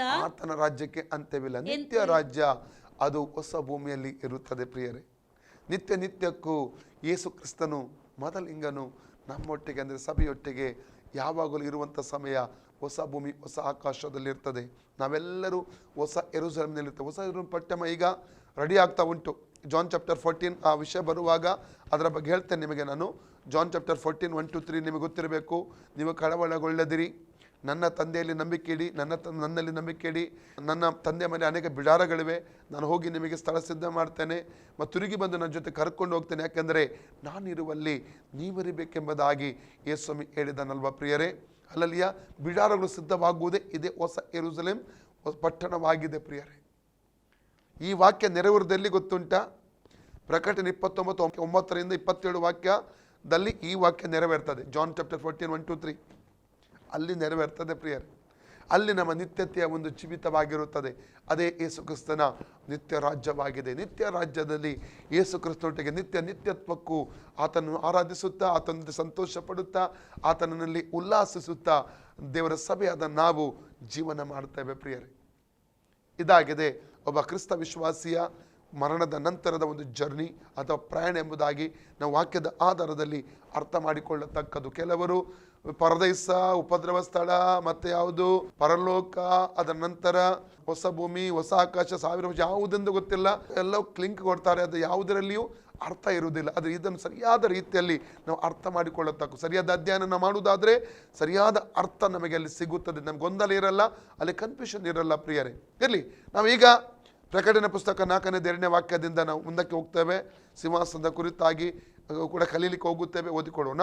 ಆಗ ಇಗೋ ಪರಲೋಕದಲ್ಲಿ ಒಂದು ಸಿಂಹಾಸನ ಇತ್ತು. ಸಿಂಹಾಸನದ ಮೇಲೆ ಒಬ್ಬನು ಕೂತಿದ್ದನು. ಸಿಂಹಾಸನದ ಮೇಲೆ ಒಬ್ಬನು ಕೂತಿದ್ದನು. ಕೂತಿದ್ದವನ ಕಣ್ಣಿಗೆ ಸೂರ್ಯಕಾಂತ ಪದ್ಮರಾಗ ಮಣಿಗಳಂತೆ ಕಾಣುತ್ತಿದ್ದನು. ಸಾಕು ನೋಡಿ, ಪರಲೋಕದಲ್ಲಿ ಒಂದು ಸಿಂಹಾಸನವನ್ನು ಅಪೊಸ್ತಲನಾದ ಯೋಹವನ್ನು ಕಾಣ್ತಾ ಇದ್ದಾನೆ. ಈಗ ಎಲ್ಲಿದ್ದಾನೆ ಈ ಅಪೊಸ್ತಲ ಯೋಹನನ್ನು? ಪರಲೋಕಕ್ಕೆ ಏರಲ್ಪಟ್ಟು ಹೋಗಿದ್ದಾನೆ ಆತ್ಮದಲ್ಲಿ. 1ನೇ ವಾಕ್ಯದಲ್ಲಿ ಓದಿದ್ದೇವೆ ನಾವು, ದೇವರಾತ್ಮ ವಶನಾಗಿ ಇಲ್ಲಿಗೆ ಏರಿ ಬಾ ಎಂಬಂತ ಆತ ಸ್ವರವನ್ನು ಕೇಳ್ತದೆ. ಮತ್ತು ದೇವರಾತ್ಮ ವಶನಾಗಿ ಆತನು ಎಲ್ಲಿ ಹೋಗಿದ್ದಾನೆ? ತೆರೆಯಲ್ಪಟ್ಟಂತ ಪರಲೋಕದ ಬಾಗಿಲೊಳಗೆ ಪರಲೋಕಕ್ಕೆ ಆತನು ಹೋಗಿದ್ದಾನೆ. ಈಗ ದೇವರು ಅವನಿಗೆ ಪರಲೋಕದ ದರ್ಶನವನ್ನು ಕೊಡ್ತಾ ಇದ್ದಾರೆ. ಪರಲೋಕ ಹೇಗೆ ಇರ್ತದೆ, ಯಾವ ರೀತಿ ಇರ್ತದೆ ಎಂಬುದಾಗಿ ಆತನು ಇಲ್ಲಿ ಪರಲೋಕವನ್ನು ಕಾಣುವಂಥ ಅಪೊಸ್ತಲ ಯೋಹನ್ನನನ್ನು ಇಲ್ಲಿ ನಾವು ಕಾಣ್ತಾ ಇದ್ದೇವೆ. ಇಷ್ಟು ಭಾಗ್ಯಶಾಲಿ ಅಪೊಸ್ತಲ ಯೋಹನ್ನ ಪ್ರಿಯರೇ. ಪರಲೋಕವನ್ನು ಕಾಣುವಂಥ ಒಂದು ಸೌಭಾಗ್ಯ ಈ ಅಪೊಸ್ತಲ ಯೋಹನ್ನನಿಗೆ ಸಿಕ್ಕಿತು ಪ್ರಿಯರೇ. ಅನೇಕರು ಪರಲೋಕಕ್ಕೆ ಹೋಗಿದ್ದೇನೆಂಬುದಾಗಿ ಹೇಳ್ತಾರೆ, ನರಕಕ್ಕೆ ಹೋಗಿದ್ದೇನೆಂಬುದಾಗಿ ಹೇಳ್ತಾರೆ. ಆದರೆ ಅನೇಕ ಆಧಾರ ಇಲ್ಲ, ವಾಕ್ಯದ ಆಧಾರ ಇಲ್ಲದ ವಿಷಯಗಳನ್ನು ಏನು ಮಾಡ್ತಾರೆ ಹೇಳುವಂಥದ್ದನ್ನು ಕೂಡ ನಾನು ಕೇಳಿದ್ದೇನೆ. ನರಕದಲ್ಲಿ ಇನ್ನೂ ಯಾರನ್ನು ಹಾಕಿಲ್ಲ, ನರಕ ಸಿದ್ಧವಾಗಿದೆ. Praise God. ಇನ್ನೊಂದು ವಿಷಯ, ಪರಲೋಕದಲ್ಲಿ ಅವನನ್ನು ಕಂಡೆ, ಇವನನ್ನು ಕಂಡೆ, ಅವಳನ್ನು ಕಂಡೆ ಎಂಬುದಾಗಿ ಹೇಳ್ತಾರೆ. ಕ್ರೈಸ್ತ ಭಕ್ತರು ಸತ್ತವರಲ್ಲಿ ಎಲ್ಲಿದ್ದಾರೆ ಗೊತ್ತುಂಟ? 5ನೇ ಪರದೇಶ ಅಂದರೆ 3ನೇ ಆಕಾಶದಲ್ಲಿ ವಿಶ್ರಾಂತಿಯಲ್ಲಿದ್ದಾರೆ ಪ್ರಿಯರೇ. ಅದು ಚೆನ್ನಾಗಿ ಅರ್ಥ ಮಾಡಿಕೊಳ್ಳಬೇಕು. ವಾಕ್ಯದ ಆಧಾರ ಇಲ್ಲದ ಯಾವುದೇ ದರ್ಶನ ಯಾರಾದರೂ ಕೊಡುವುದು ಹೇಳುವುದಾದರೆ, ಅದರ ಕನಸುಗಳನ್ನು ವಾಕ್ಯದ ಆಧಾರ ಇಲ್ಲದ ಕನಸು ಹೇಳುವುದಾದರೆ ಅದನ್ನು ನಾವು ನಂಬಲಿಕ್ಕೆ ಹೋಗಬಾರದು. ಅವರ ಕನಸುಗಳು ದೇವರ ವಾಕ್ಯಕ್ಕೆ ತಾಳ ಬೀಳುವುದಾದರೆ ಮಾತ್ರ ಅದನ್ನು ನಂಬಬೇಕು. ಅದು ನಮ್ಮ ಕನಸುಗಳು ವಾಕ್ಯದ ಆಧಾರದಲ್ಲಿರಬೇಕು, ದರ್ಶನಗಳು ವಾಕ್ಯದ ಆಧಾರದಲ್ಲಿರಬೇಕು. ಅದನ್ನು ಮಾತ್ರ ನಂಬಬೇಕು. ಏನೇನೋ ದರ್ಶನ ಯಾರೋ ಪ್ರಕಟಿಸಿ ಏನೋ ದರ್ಶನ ಹೇಳಿ ಸೈತಾನ ಯಾವಾಗಲೂ ವಾಕ್ಯದಿಂದ ಹೊರಗಡೆ ತಗೊಂಡು ಹೋಗ್ಲಿಕ್ಕೆ ನೋಡ್ತಾನೆ. ಆದಮ ಅವ್ವನನ್ನು ಏದೇನ್ ತೋಟದಲ್ಲಿ ಆದಿಕಾಂಡ 3ನೇ ಅಧ್ಯಾಯದಲ್ಲಿ ವಾಕ್ಯದಿಂದ ಹೊರಗಡೆ ತಗೊಂಡು ಹೋಗ್ಲಿಕ್ಕೆ ಆತನು ನೋಡಿದ. ಪ್ರೈಸ್ ಚೆನ್ನಾಗಿ ನಾವು ಜ್ಞಾಪಕ ಇಟ್ಕೊಳ್ಬೇಕು. ವಂಚಕನು ಆತನು ವಂಚಿಸುವ ಆತನಾಗಿದ್ದಾನೆ. ದೇವರ ವಾಕ್ಯದಿಂದ ಹೊರಗಡೆ ತಗೊಂಡು ಹೋಗ್ಲಿಕ್ಕೆ ಆತ ನೋಡುತ್ತಾನೆ. ಆದ ಕಾರಣ ವಾಕ್ಯದ ಹೊರಗಡೆ ಹೋಗಬಾರದು. ವಾಕ್ಯದ ಹೊರಗಡೆ ಇರುವ ದರ್ಶನ ಮತ್ತು ಪ್ರಕಟಣೆ ಪ್ರವಾದನೆಗಳು ಅದು ನಂಬತಕ್ಕದ್ದು ಅಲ್ಲ ಎಂಬುದಾಗಿ ನಾನು ಹೇಳೋದಕ್ಕೆ ಇಷ್ಟಪಡ್ತೇನೆ ಪ್ರಿಯರೇ. ಓಕೆ, ಇಲ್ಲಿ ಪರಲೋಕದಲ್ಲಿ ಒಂದು ಸಿಂಹಾಸನ. ಈಗ ಪರಲೋಕದ ಬಗ್ಗೆ ಅನೇಕ ವಿಚಾರಗಳನ್ನು ಬರುವ ದಿವಸಗಳಲ್ಲಿ ಈ ಅಧ್ಯಾಯದ ಆಧಾರದ 2 ಅಧ್ಯಾಯದ ಆಧಾರದಲ್ಲಿ 4 ಮತ್ತು 5 ಅಧ್ಯಾಯದ 2 ಅಧ್ಯಾಯಗಳ ಆಧಾರದಲ್ಲಿ ನಾವು ಕಲೀಲಿಕ್ಕೆ ಹೋಗುತ್ತೇವೆ. ಈವನ್ 7ನೇ ಅಧ್ಯಾಯ ಕೂಡ ಇದಕ್ಕೆ ನಾವು ಸೇರಿಸಲಿಕ್ಕೆ ಹೋಗುತ್ತೇವೆ. ಪರಲೋಕಕ್ಕೆ ಸಂಬಂಧ, ಪರಲೋಕ ಯಾವ ರೀತಿಯಲ್ಲಿ ಇದೆ, ಯಾವ ಮಾದರಿಯಲ್ಲಿ ಇದೆ ಎಂಬುದಾಗಿ ನಾವು ಅರ್ಥ ಮಾಡಿಕೊಳ್ಳುವುದಕ್ಕೆ ನಮಗೆ ವಾಕ್ಯದ ಆಧಾರದಲ್ಲಿ ನಮಗೆ ಸಾಧ್ಯವಾಗುತ್ತದೆ ಪ್ರಿಯರೇ. ಪರಲೋಕದಲ್ಲಿ ಆತನೊಂದು ಸಿಂಹಾಸನವನ್ನು ಕಾಣ್ತಾ ಇದ್ದಾನೆ. ಸಿಂಹಾಸನ ಎಂಬುವಂಥದ್ದು ದೇವರ ಸಾರ್ವಭೌಮತೆಯನ್ನು, ದೇವರ ಅಧಿಕಾರವನ್ನು, ದೇವರ ಮಹಾಪ್ರಭಾವವನ್ನು ಸೂಚಿಸುವಂಥದ್ದಾಗಿದೆ ಪ್ರಿಯರೇ. ನಾವು ಸತ್ಯವೇದದ ಅನೇಕ ವಾಕ್ಯಗಳನ್ನು ಓದುವಾಗ ಪರಲೋಕದಲ್ಲಿ ತಂದೆಯಾದ ದೇವರು ಸಿಂಹಾಸನ ಆಸೀನನಾಗಿರುವುದನ್ನು ಕಾಣಲಿಕ್ಕೆ ನಮಗೆ ಸಾಧ್ಯ. 1 ಅರಸು 22:19 ವಾಕ್ಯ ಓದಿ. 1 Kings 22:19. ಅದಕ್ಕೆ ಮಿಖಾಯೇಲವು, ಅದಿರಲಿ, ಯೆಹೋವನ ವಾಕ್ಯವನ್ನು ಕೇಳು. ಯೆಹೋವನು ತನ್ನ ಸಿಂಹಾಸನದ ಮೇಲೆ ಕೂತುಕೊಂಡದ್ದನ್ನು, ಪರಲೋಕ ಸೈನ್ಯಗಳು ಆತನ ಎಡಬಲಗಡೆಗಳಲ್ಲಿ ನಿಂತದ್ದನ್ನು ಕಂಡೆನು. ಯೆಹೋವನು ತನ್ನ ಹತ್ತಿರ ನಿಂತವರನ್ನು ಆಹಾಬನು ಹತನಾಗಿ ಬೀಳುವಂತೆ ಅವನನ್ನು ರಾಮೋತ್ ಗಿಲ್ಯಾದಿನ ಯುದ್ಧಕ್ಕೆ ಯಾರು ಪ್ರೇರೇಪಿಸುವಿರಿ ಎಂದು ಕೇಳಿದಾಗ, ಪರಲೋಕದಲ್ಲಿ ದೇವರನ್ನು ಎಲ್ಲಿ ನೋಡ್ತಾ ಇದ್ದಾನೆ? ಆತನು ಸಿಂಹಾಸನ ಆಸೀನನಾಗಿರುವಂತ ದೇವರನ್ನು ಮಿಕಾಯೇವು ದರ್ಶನದಲ್ಲಿ ಕಾಣುವಂಥದ್ದನ್ನು ಕಾಣ್ತೇವೆ. ಎಲ್ಲಿದ್ದಾನೆ ದೇವರು? ಸಿಂಹಾಸನದಲ್ಲಿ ಕುಳಿತುಕೊಂಡಿರುವಂಥದ್ದನ್ನು ನಾವಲ್ಲಿ ಕಾಣ್ತೇವೆ ಪ್ರಿಯರೇ. ಓಕೆ, ಇನ್ನೊಂದು ವಾಕ್ಯ ಓದುವ. ಕೀರ್ತನೆ 22:28. ರಾಜ್ಯವು ಯೆಹೋವನದೇ, ರಾಜ್ಯವು ಯೆಹೋವನದೇ, ಎಲ್ಲಾ ಜನಾಂಗಗಳಿಗೂ ಆತನೇ ಒಡೆಯನು. ಎಲ್ಲಾ ಜನಾಂಗಗಳಿಗೂ ಆತನೇ ಒಡೆಯನು. ಸಿಂಹಾಸನ ಆತನ ಒಡೆತನವನ್ನು ಸೂಚಿಸುವಂಥದ್ದು.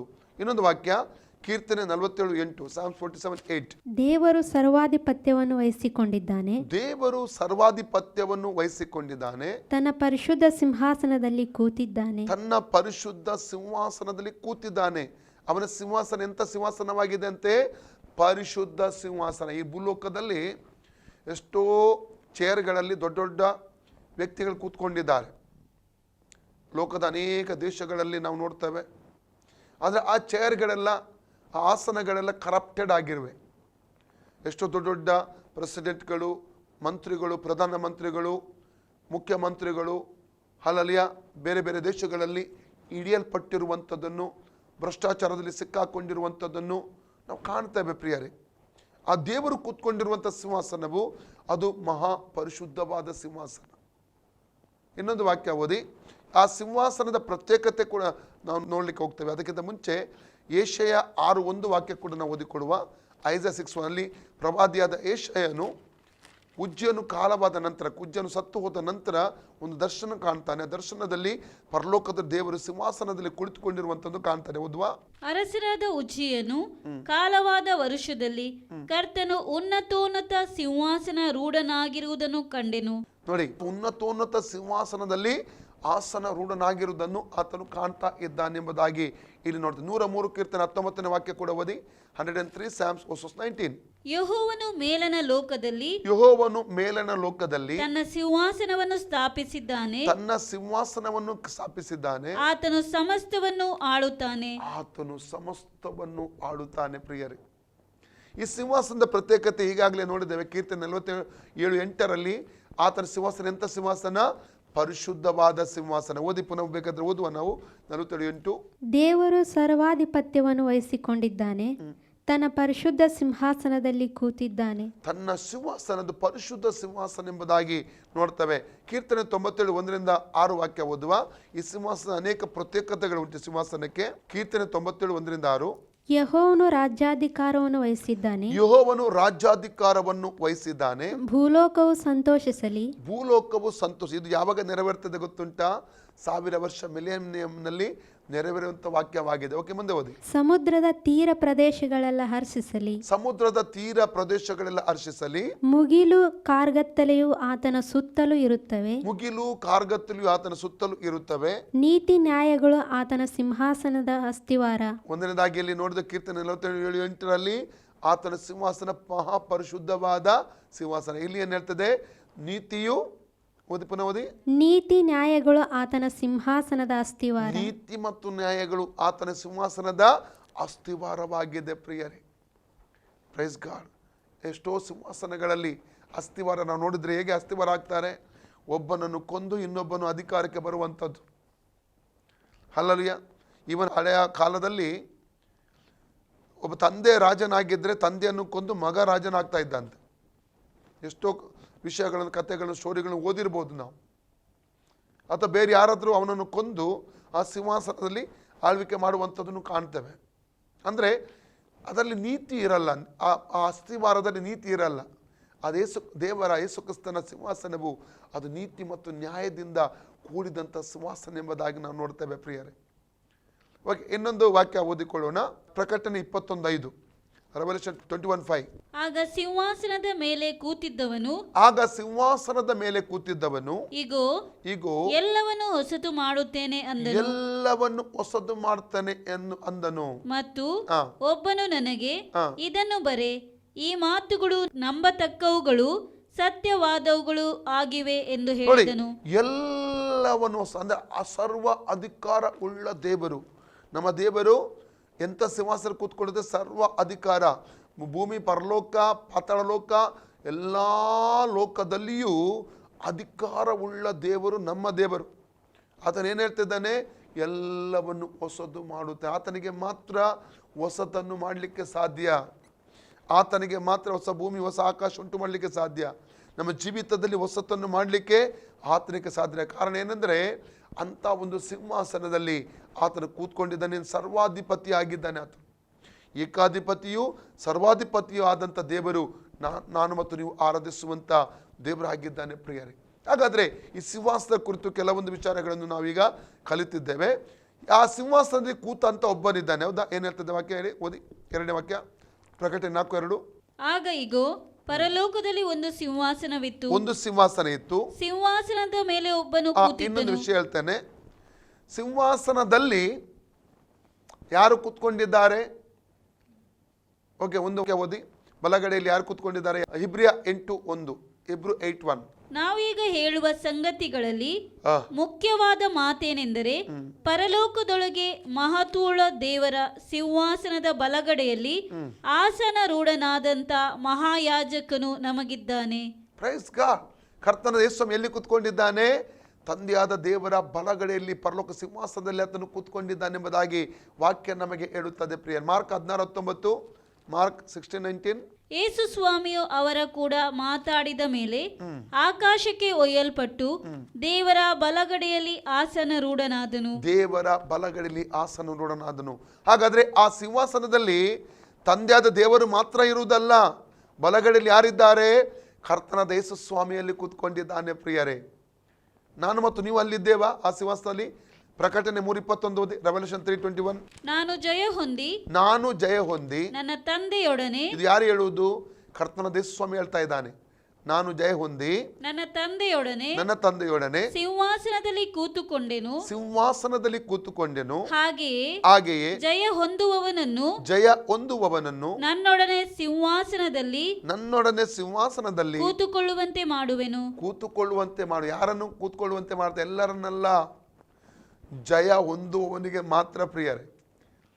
ರಕ್ಷಣೆ ಹೊಂದಿ ತಂದೆ ಮಗ ಪವಿತ್ರತ್ವ ದೀಕ್ಷೆ ತಂದುಕೊಂಡು ಅಲ್ಲಿಗೆ ನಮ್ಮದು ಮುಗಿಲಿಲ್ಲ. ಈ ಲೋಕದಲ್ಲಿ ಜಯದ ಜೀವಿತ ನಡೆಸಬೇಕು, ಜಯಶಾಲಿಗಳಾಗಬೇಕು. ಪಾಪದ ಮೇಲೆ ಜಯ, ಲೋಕದ ಮೇಲೆ ಜಯ, ದುರಾತ್ಮ ಶಕ್ತಿಗಳ ಮೇಲೆ ಜಯ, ಇಚ್ಛೆಗಳ ಮೇಲೆ ಜಯ, ಶೋಧನೆಗಳ ಮೇಲೆ ಜಯ. ಹಲಲಿಯ ನಾವು ಜಯವನ್ನು ಹೊಂದಿ, ಶರೀರದ ಮೇಲೆ ಜಯವನ್ನು ಹೊಂದಿಕೊಂಡು ನಾವು ಅಲ್ಲಿ ಹೋಗಿ ಕೂತ್ಕೊಳ್ಳಿಕ್ಕೆ ಸಾಧ್ಯ. ಜಯ ಹೊಂದುವವನಿಗೆ ಮಾತ್ರ ಆ ಸಿಂಹಾಸನದಲ್ಲಿ ತಂದೆಯೊಟ್ಟಿಗೆ ಕರ್ತನ ಯೇಸು ಸ್ವಾಮಿಯೊಟ್ಟಿಗೆ ಕೂತ್ಕೊಳ್ಳೋದಕ್ಕೆ ಸಾಧ್ಯ. ಪುನಃ ಓದಿ ವಾಕ್ಯ, ರೆವಲ್ಯೂಷನ್ 3:21. ನಾನು ಜಯ ಹೊಂದಿ ನನ್ನ ತಂದೆಯೊಡನೆ ಸಿಂಹಾಸನದಲ್ಲಿ ಕೂತುಕೊಂಡೆನು. ಹಾಗೆಯೇ ಜಯ ಹೊಂದುವವನನ್ನು ನನ್ನೊಡನೆ ಸಿಂಹಾಸನದಲ್ಲಿ ಕೂತುಕೊಳ್ಳುವಂತೆ ಮಾಡುವೆನು. ಜಯ ಹೊಂದುವವನನ್ನು ಮಾತ್ರ. ಹಾಗಾದ್ರೆ ಜಯ ಹೊಂದಿದ ಭಕ್ತರಿಗೆ ಒಂದು ಆಸನ ರೆಡಿ ಆಗಿದೆ ಅಂತೆ, ಒಂದು ಪ್ಲೇಸ್ ದೇವ್ರು ರೆಡಿ ಮಾಡಿಟ್ಟಿದ್ದಾನೆ.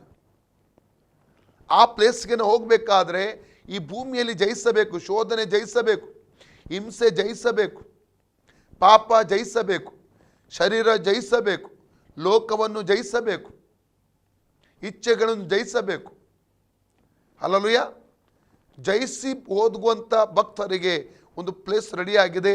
ಅದು ತಂದೆಯಾದ ದೇವರ ಬಲಗಡೆಯಲ್ಲಿ ಯೇಸು ಸ್ವಾಮಿ ಕೂತ್ಕೊಂಡಿದ್ದ ಅದೇ ಸಿಂಹಾಸನದಲ್ಲಿ ಆತನನ್ನು ಜಯ ಹೊಂದುವವನ್ನು ಅಲ್ಲಿ ಕೂತ್ಕೊಳ್ಳಿಸುತ್ತಾನಂತೆ ಕರ್ತನು.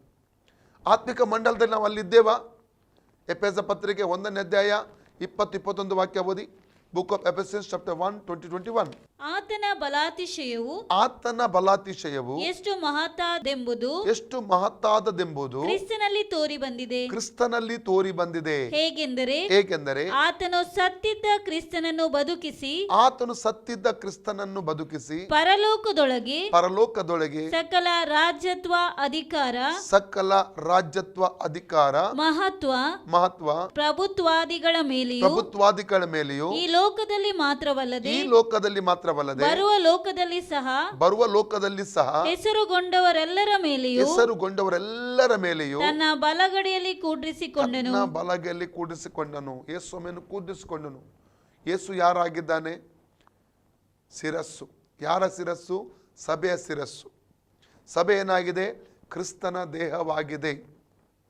ಚೆನ್ನಾಗಿ ಅರ್ಥ ಮಾಡಿಕೊಳ್ಳಿ. ಎಫೆಸ 4:16, 1 ಕೊರಿಂಥ 12:27 ಓದುದು ಬೇಡ.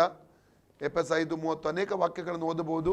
ಯೇಸು ಕ್ರಿಸ್ತನ ಸಭೆಗೆ ಶಿರಸ್ಸು, ಸಭೆ ಕ್ರಿಸ್ತನ ದೇಹವಾಗಿದೆ. ವಾಕ್ಯ ಸ್ಪಷ್ಟವಾಗಿ ನಾವಲ್ಲಿ ಕಾಣ್ತೇವೆ ಪ್ರಿಯರೇ. ಶಿರಸ್ಸಲ್ಲಿ ಕೂತ್ಕೊಂಡಿರುವುದಾದ್ರೆ ದೇಹ ಕೂಡ ಒಟ್ಟಿಗೆ ಕೂತ್ಕೊಂಡು ಇನ್ನೂ ಕ್ಲಿಯರ್ ವಾಕ್ಯ, ಕ್ಲಾರಿಟಿ ಇರುವಂಥ ವಾಕ್ಯ ಕೊಡ್ತೇನೆ. ಎಫೆಸ 2:7, ಎಫೆಸ ಚಾಪ್ಟರ್ 2:7 ಓದಿ. ಇದು ಕ್ಲಿಯರ್ ಇರುವಂಥ ವಾಕ್ಯ. ಕೃಪಾತಿಶಯವನ್ನು ಮುಂದಣ ಯುಗಗಳಲ್ಲಿ ತೋರಿಸಬೇಕೆಂದು ಕ್ರಿಸ್ತ ಯೇಸುವಿನಲ್ಲಿರುವ ನಮ್ಮನ್ನು ಆತನೊಂದಿಗೆ ಎಬ್ಬಿಸಿ. ನಾವು ಯಾವಾಗ ಎಬ್ಬಿಸಲ್ಪಟ್ಟಿದ್ದೇವೆ?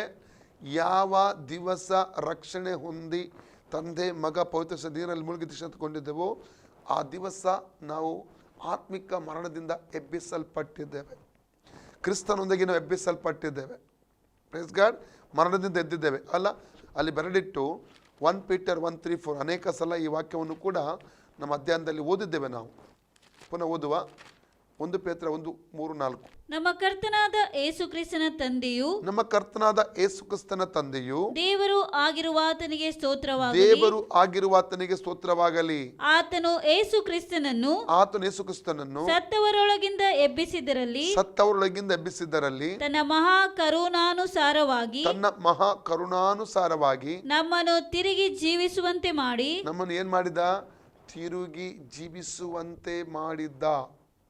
ಮಾಡಿ ಜೀವಕರವಾದ ನಿರೀಕ್ಷೆಯನ್ನು ನಮ್ಮಲ್ಲಿ ಹುಟ್ಟಿಸಿ ನಮ್ಮ ನೋಡಿ ಎಂತ ಒಂದು ವಾಕ್ಯ, ಅರ್ಥಪೂರ್ಣವಾದ ವಾಕ್ಯ ಪ್ರಿಯರೇ. ಕ್ರಿಸ್ತನೊಂದಿಗೆ ನಮ್ಮನ್ನು ಕೂಡ ಎಬ್ಬಿಸಿದ, ಮರಣದಿಂದ ಎಬ್ಬಿಸಿ ಅಲ್ಲಿಗೆ ಸ್ಟಾಪ್ ಆಗಲಿಲ್ಲ. ಜೀವಕರವಾದ ನಿರೀಕ್ಷೆ ನಮ್ಮದೀಗ ಉಂಟು ಮಾಡಿದ್ದಾನೆ. ಹಲ್ಲೆಲೂಯಾ.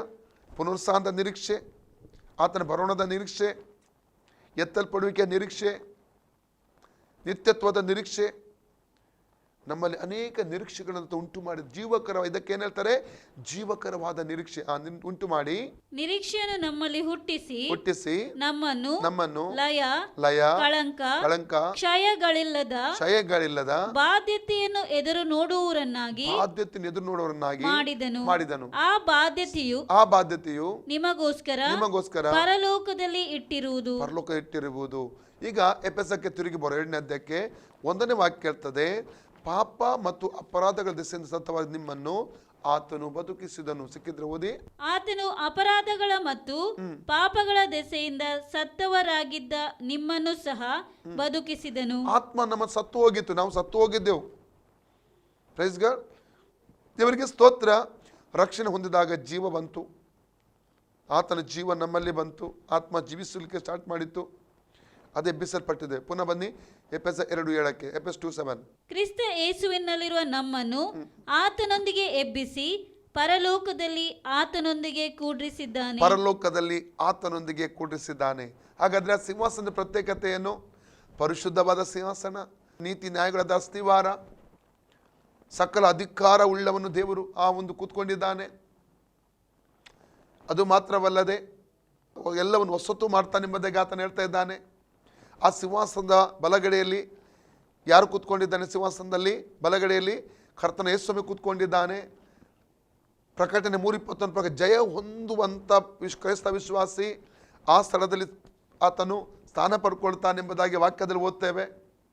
ಅದು ಮಾತ್ರವಲ್ಲದೆ ಈಗಾಗಲೇ ಆತ್ಮಿಕ ರೆಹಲ್ಮ್ನಲ್ಲಿ, ಆತ್ಮಿಕ ಮಂಡಲದಲ್ಲಿ ಸಭೆ ಆ ಸ್ಥಳದಲ್ಲಿ ಕೂತ್ಕೊಂಡಿದ್ದೆ ಪ್ರಿಯರೇ. Praise God. ಹಾಗೆ ನಾವೆಷ್ಟು ಭಾಗ್ಯಶಾಲಿಗಳು. ಹಾಗೆ ದೇವರ ಸಿಂಹಾಸನ ಅಂದರೆ ಚಿಕ್ಕ ಸಿಂಹಾಸನ ಅಲ್ಲ ಪ್ರಿಯರೇ. ಆ ಸಿಂಹಾಸನ ಕುರಿತು ತಿಳ್ಕೋಬೇಕಾ? ಏಷ್ಯಾ 66:1 ಏನು ಹೇಳ್ತದೆ ನೋಡಿ. ಆಕಾಶ ಆತನಿಗೆ ಸಿಂಹಾಸನ ಅಂತೆ, ಭೂಮಿ ಆತನಿಗೆ ಪಾದಪೀಠ ಅಂತೆ. ಸಿಕ್ಕಿದ್ರೆ ಓದಿ. ಯೆಹೋವನು ಹೀಗನ್ನುತ್ತಾನೆ, ಆಕಾಶವು ನನಗೆ ಸಿಂಹಾಸನ, ಭೂಮಿಯು ನನಗೆ ಪಾದಪೀಠ. ಆಕಾಶ ಎಷ್ಟು ದೊಡ್ಡದಿದೆ, ಭೂಮಿ ಎಷ್ಟು ದೊಡ್ಡದಿದೆ ಪ್ರಿಯರೇ. ಅಷ್ಟು ದೊಡ್ಡ ಸಿಂಹಾಸನ ಇದೆ ಆತನಿಗೆ. ಅದಕ್ಕೆ ಸಭೆ ಎಲ್ಲವನ್ನು ಕೂತ್ಕೊಳ್ಳಿಸ್ಲಿಕ್ಕೆ ಆಗ್ತದೆ ಅದರಲ್ಲಿ. ಮತ್ತೆ 5:34.